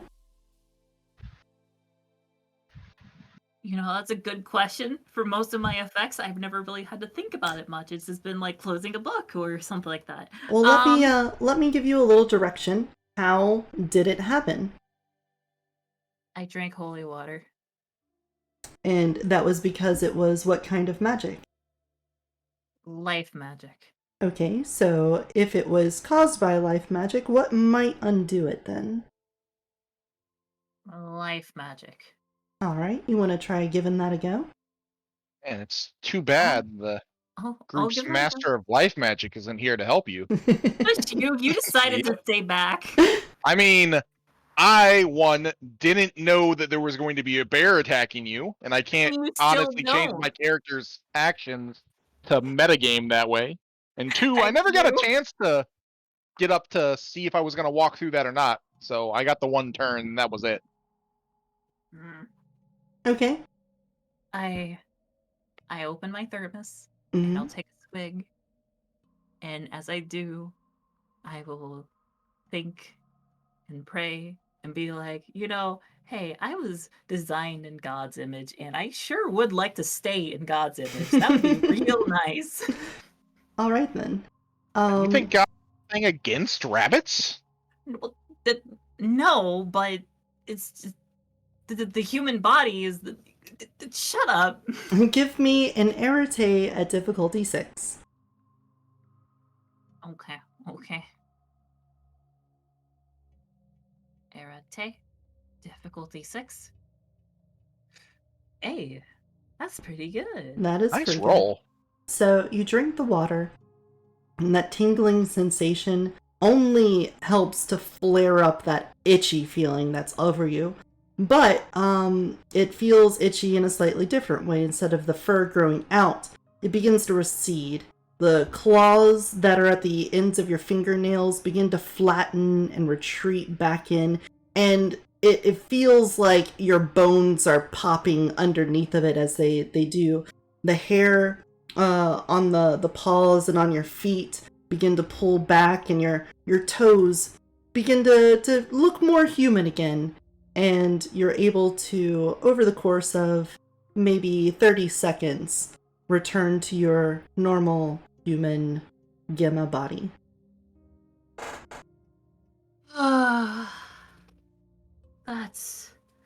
That's a relief. I'm just gonna flex my toes a little bit and my fingers and just take a moment to appreciate this. This is great. While they're hanging out down there, Nicholas, what are you up to? You've got a couple minutes here that of time dilation on your own end. Well, as I said, I was going to go up and see close up the little warp area to see how it was from putting my own hand and walking stick through it to see if I'd be able to figure out which way to go and if I could figure this out on my own. It's not as ideal as when I stood back and I could see it disappearing, I'm sure, but... I'm sorry. When you said it was a stick, that was okay. However, you put your hand through it? I said I had the walking stick that I was holding in my hand. Okay. Just making sure. In that case, then, you put the walking stick through it. And the parts where the stick goes through, you're able to walk, perpendicularly to this phenomenon that's going on. However much of the stick you've put through, you can't pull back on. The force of pulling back seems to be stopped entirely. Like something's holding it on the other side. Oh. But you can walk along with it, though. Well, if I can't pull back on it, that means likely if I get to the edge, either I'm not going to be able to keep going or it's going to cut it off. And I don't really want to ruin my walking stick at the moment. So I'll have to decide what I'm going to do then. Let's see. They both ran off without me. How long ago did Gimma go through? I want to say like 10 minutes. Not 10 that minutes? And it's pretty late already. Yeah, it's probably in the neighborhood of 10 o'clock. Enough to be nighttime, but it's not like, deep nighttime. Well, knowing how impatient Gimma is, I wouldn't be surprised if she was already going to start running back just up the trail soon. So I guess I'll go through. And I guess as Anthony said, we'll have to figure this out tomorrow. I'm not happy about this. I really don't want to talk to Miss Margaret. But okay. I'm also not going to leave them to steal my car and strand me out here again. You walk through the phenomenon, and as I've described in the past, the shifting gets its parallax back, and you're able to see where you are. And I'll leave the stick out behind me, and I can't push backwards even once I'm all the way through. Correct. It stays like stuck in the air there. Yes. This is not a subtle effect. I am going to needle her remorselessly about this in her. We can't let people know about things, and I'm gonna have someone walk through and stop and be stuck in place or something. Alright, well, I'll go through and look around. I assume I'm back to, as you said before, a rather familiar place. Rather familiar place. If you turned around and walked back to the trailhead, you would see right there where the branches turn that there's a pair of lovely hiking boots sitting on the ground. I assume I recognize the boots I just bought. Yeah, you do. Why did she take her shoes off? Wait. Gimma and Anthony getting together? No, not in the woods. That's silly. I'll pick the boots up. All right. And you pick the boots up, and just from the direction of the parking lot, you hear the sound of loud stamping feet and heavy breathing. Oh, Lord. Like, very heavy, loud, non-human. Yeah, that's about the description I'm looking for. Yeah, I'm gonna just kind of like back into the woods and crouch down. Okay. Having lived in woods before? Give me a wits and stealth check at, let's just say a difficulty 6, and then I'm going to roll against that. Well, I'll make a wits check because that's what I have.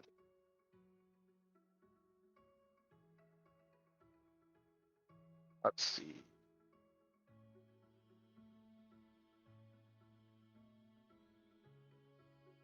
Okay, so you hide in the woods and you hear the distinctive sound of a bear, and the bear rumbles up the trail and stops for a moment, and it looks around, and in the twilight of the early night, you're able to see it from your spot there, and it turns and it looks directly in your direction. And you're able to catch it and see that it's got a huge gash on its eye. But then it turns and continues running up the trail from there, the clanking sound of a chain behind it as it runs off in the distance. I'm gonna give that a little bit. Well, that's certainly... No, that still doesn't explain the boots. I'll carefully come out of hiding and... Let's see, I shouldn't call in case it makes noise. Well, I guess I'll assume that they didn't get eaten by a bear since it wasn't covered in, like... Oh, I guess it was covered kind of in blood, wasn't it? Yeah, it was. Oh, that's a bit alarming, I might say.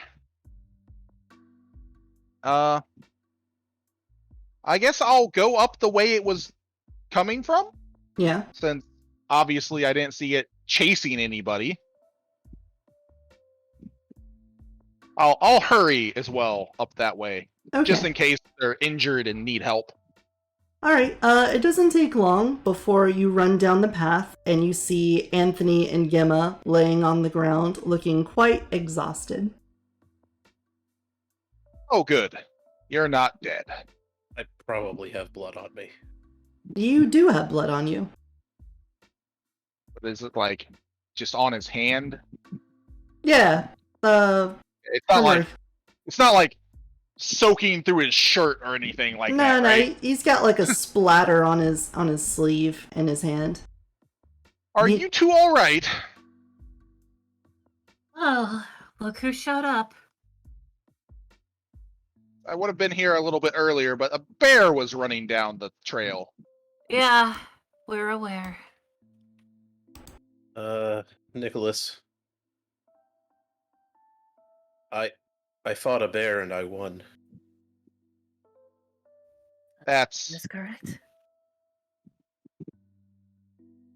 better than the alternative, I suppose. Are you hurt? No. And Gemma, are you all right? You seem to have lost your boots back on the trail for some reason. Oh, thank you. Do you have those with you? I'll hand her the boots. Thank you. They slipped off. No worries. Everything's fine. They were tied, weren't they, when I picked them up?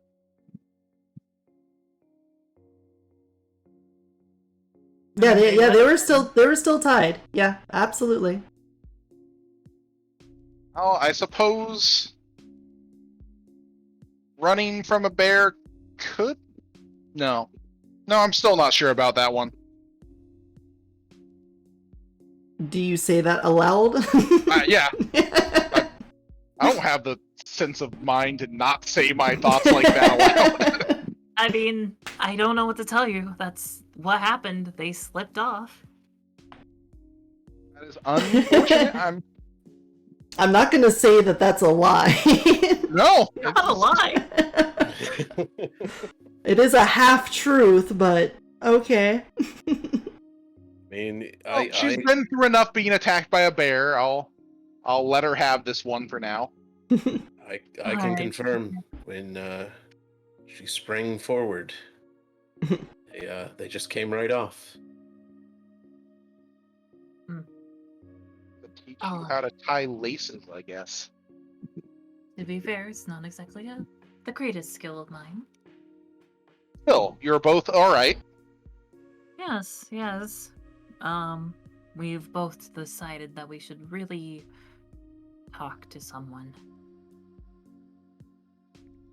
And then a bear showed up. Yes, it's weird timing.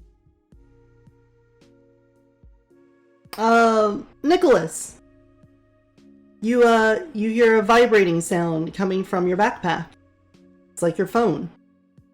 Guess I'll pull my phone out. It's Father Andrew. Oh Lord, not again. Did you not tell him what we were doing? You know, I don't think I did. I will answer the phone. Dr. Hey! Passett, how may I help you? Hey, Nicholas! It's Father Andrew. How are you doing? I'm doing quite well. We decided to take you up on your suggestion and head out into the woods for a little camping. Oh, that's wonderful. When you said we, did that happen to include Gemma? Miss Linguini, yes. She did not tell you of the plan, did she? Well, no, it seems that must have slipped her mind. I know she's a little bit aloof sometimes when she seems to be focused on things. I know she's a bit eccentric, so I figured she might have been with you, since it seems like for the past week you all have been bumping into each other a lot, so...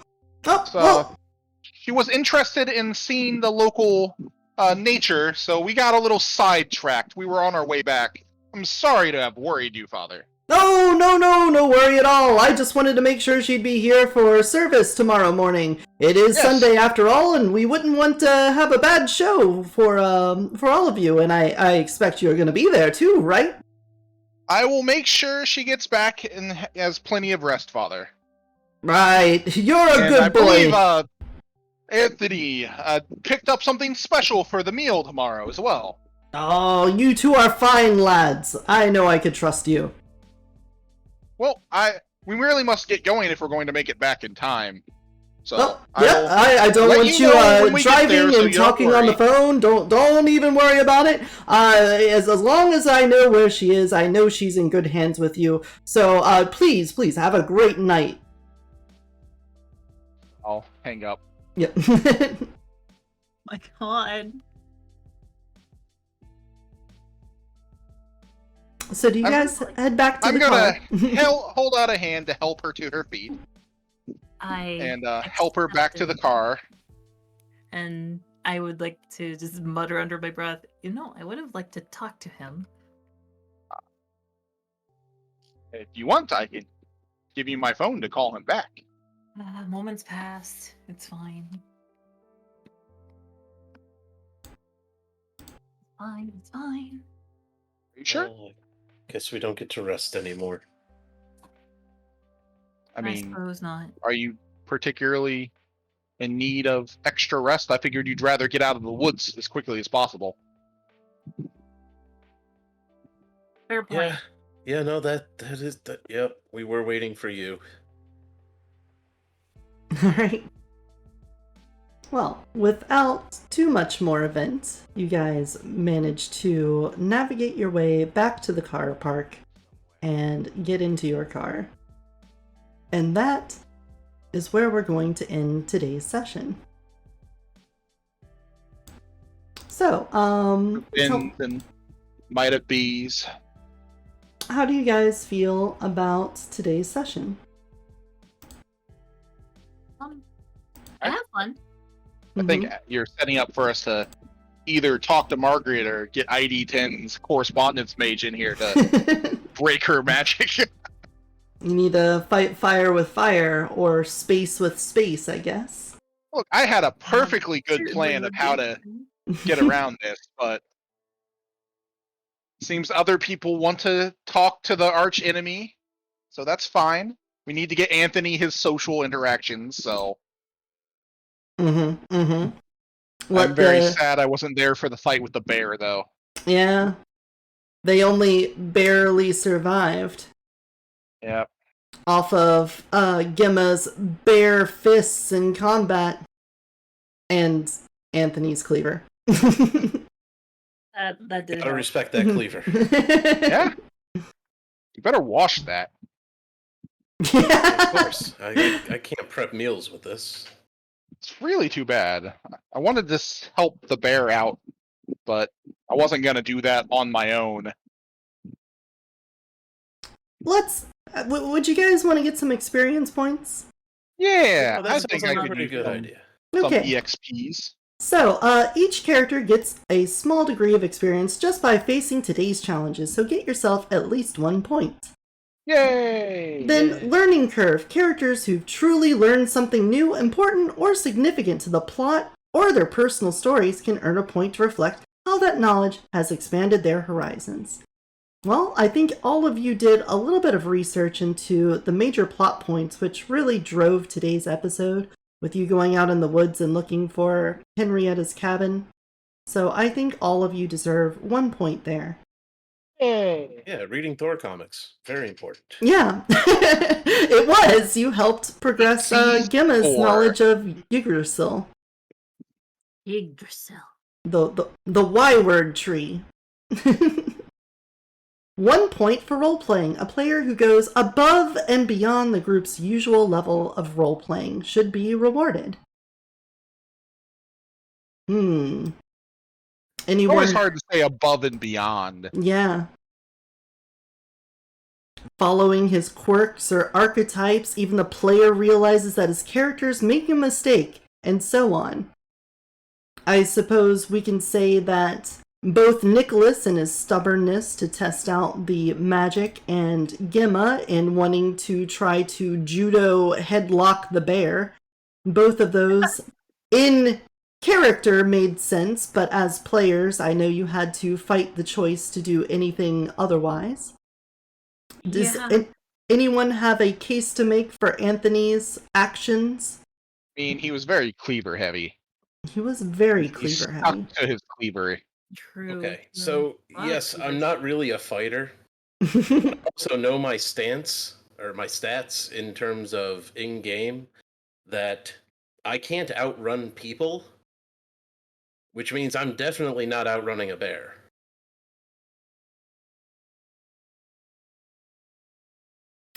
So there's only one option there. Yeah, to stand and fight. And I did try to break Gemma out of her, That's true. fear. You did try to be encouraging. Why don't you all go ahead and give yourselves a role-playing point as well then? All right. Okay. Focus. Because belief and the practice are so important to a mage, a player who really gets in the way her character performs magic, or plays up the mage's beliefs, details her practices, and uses her instruments in a clever, appropriate way, may get a point emphasizing that approach to the arts and sciences. I didn't get a chance to use the magic I was planning to this time, so I'm not sure if I get anything for this one. I think Gemma turning herself into rabbit is pretty interesting. I but I'm feel not sure like if that you... counts. I suppose so. I mean, I feel like I did get to cast quite a lot. She prayed to the Lord to protect her, and he held out for about 30 seconds. Mm-hmm. Yeah, there was that. Pretty good. God versus the bear. Also, learning Prime Sight with a new focus and then using that. That was pretty clutch. So I think Gemma gets one. Does anybody else want to argue on their own behalf? I get my chance to give myself night vision or anything like that, like what I was planning to. We kind of ran into, they left and then a bear showed up, so. You are right, Crusader, in that Anthony did use his time magic for the first time and without hesitation pulled out his little egg timer and cranked it. So I do believe that counts, and you should give yourself one focus point of experience. And lastly, heroism. A character who faces incredible odds to perform some memorable act of sacrifice or risk ought to be rewarded for stepping up courageously and doing what needed to be done. May I make an argument? Yeah, do you? I tried to judo throw a bear. Yeah. Also, Anthony fought a bear with a cleaver. True. Those seem pretty heroic. The social character fought a bear with a cleaver. Mm-hmm. Yes, but by your own admission, it was the only choice you had. It wasn't a pick of bravery, though. Yeah, but I also was extremely successful. That's true. But success isn't one of the metrics. No, but we're giving Gemma a point for flubbing a roll. I think, and turning yourself into a rabbit. So the heroism here for both of them. When the bear showed up, Gemma took a stance, stepped up, and said, "I'm going to headlock this and protect both of us." That's heroism. I think that worked. However, even right after that, Anthony said, "Okay, I'm going to go in front of her and cleave the bear before it even gets to her." However, he got stopped by the force field. So I think in that moment, he was showing heroism and trying to step up. I can agree with that. So I think both of you at least get that point of experience.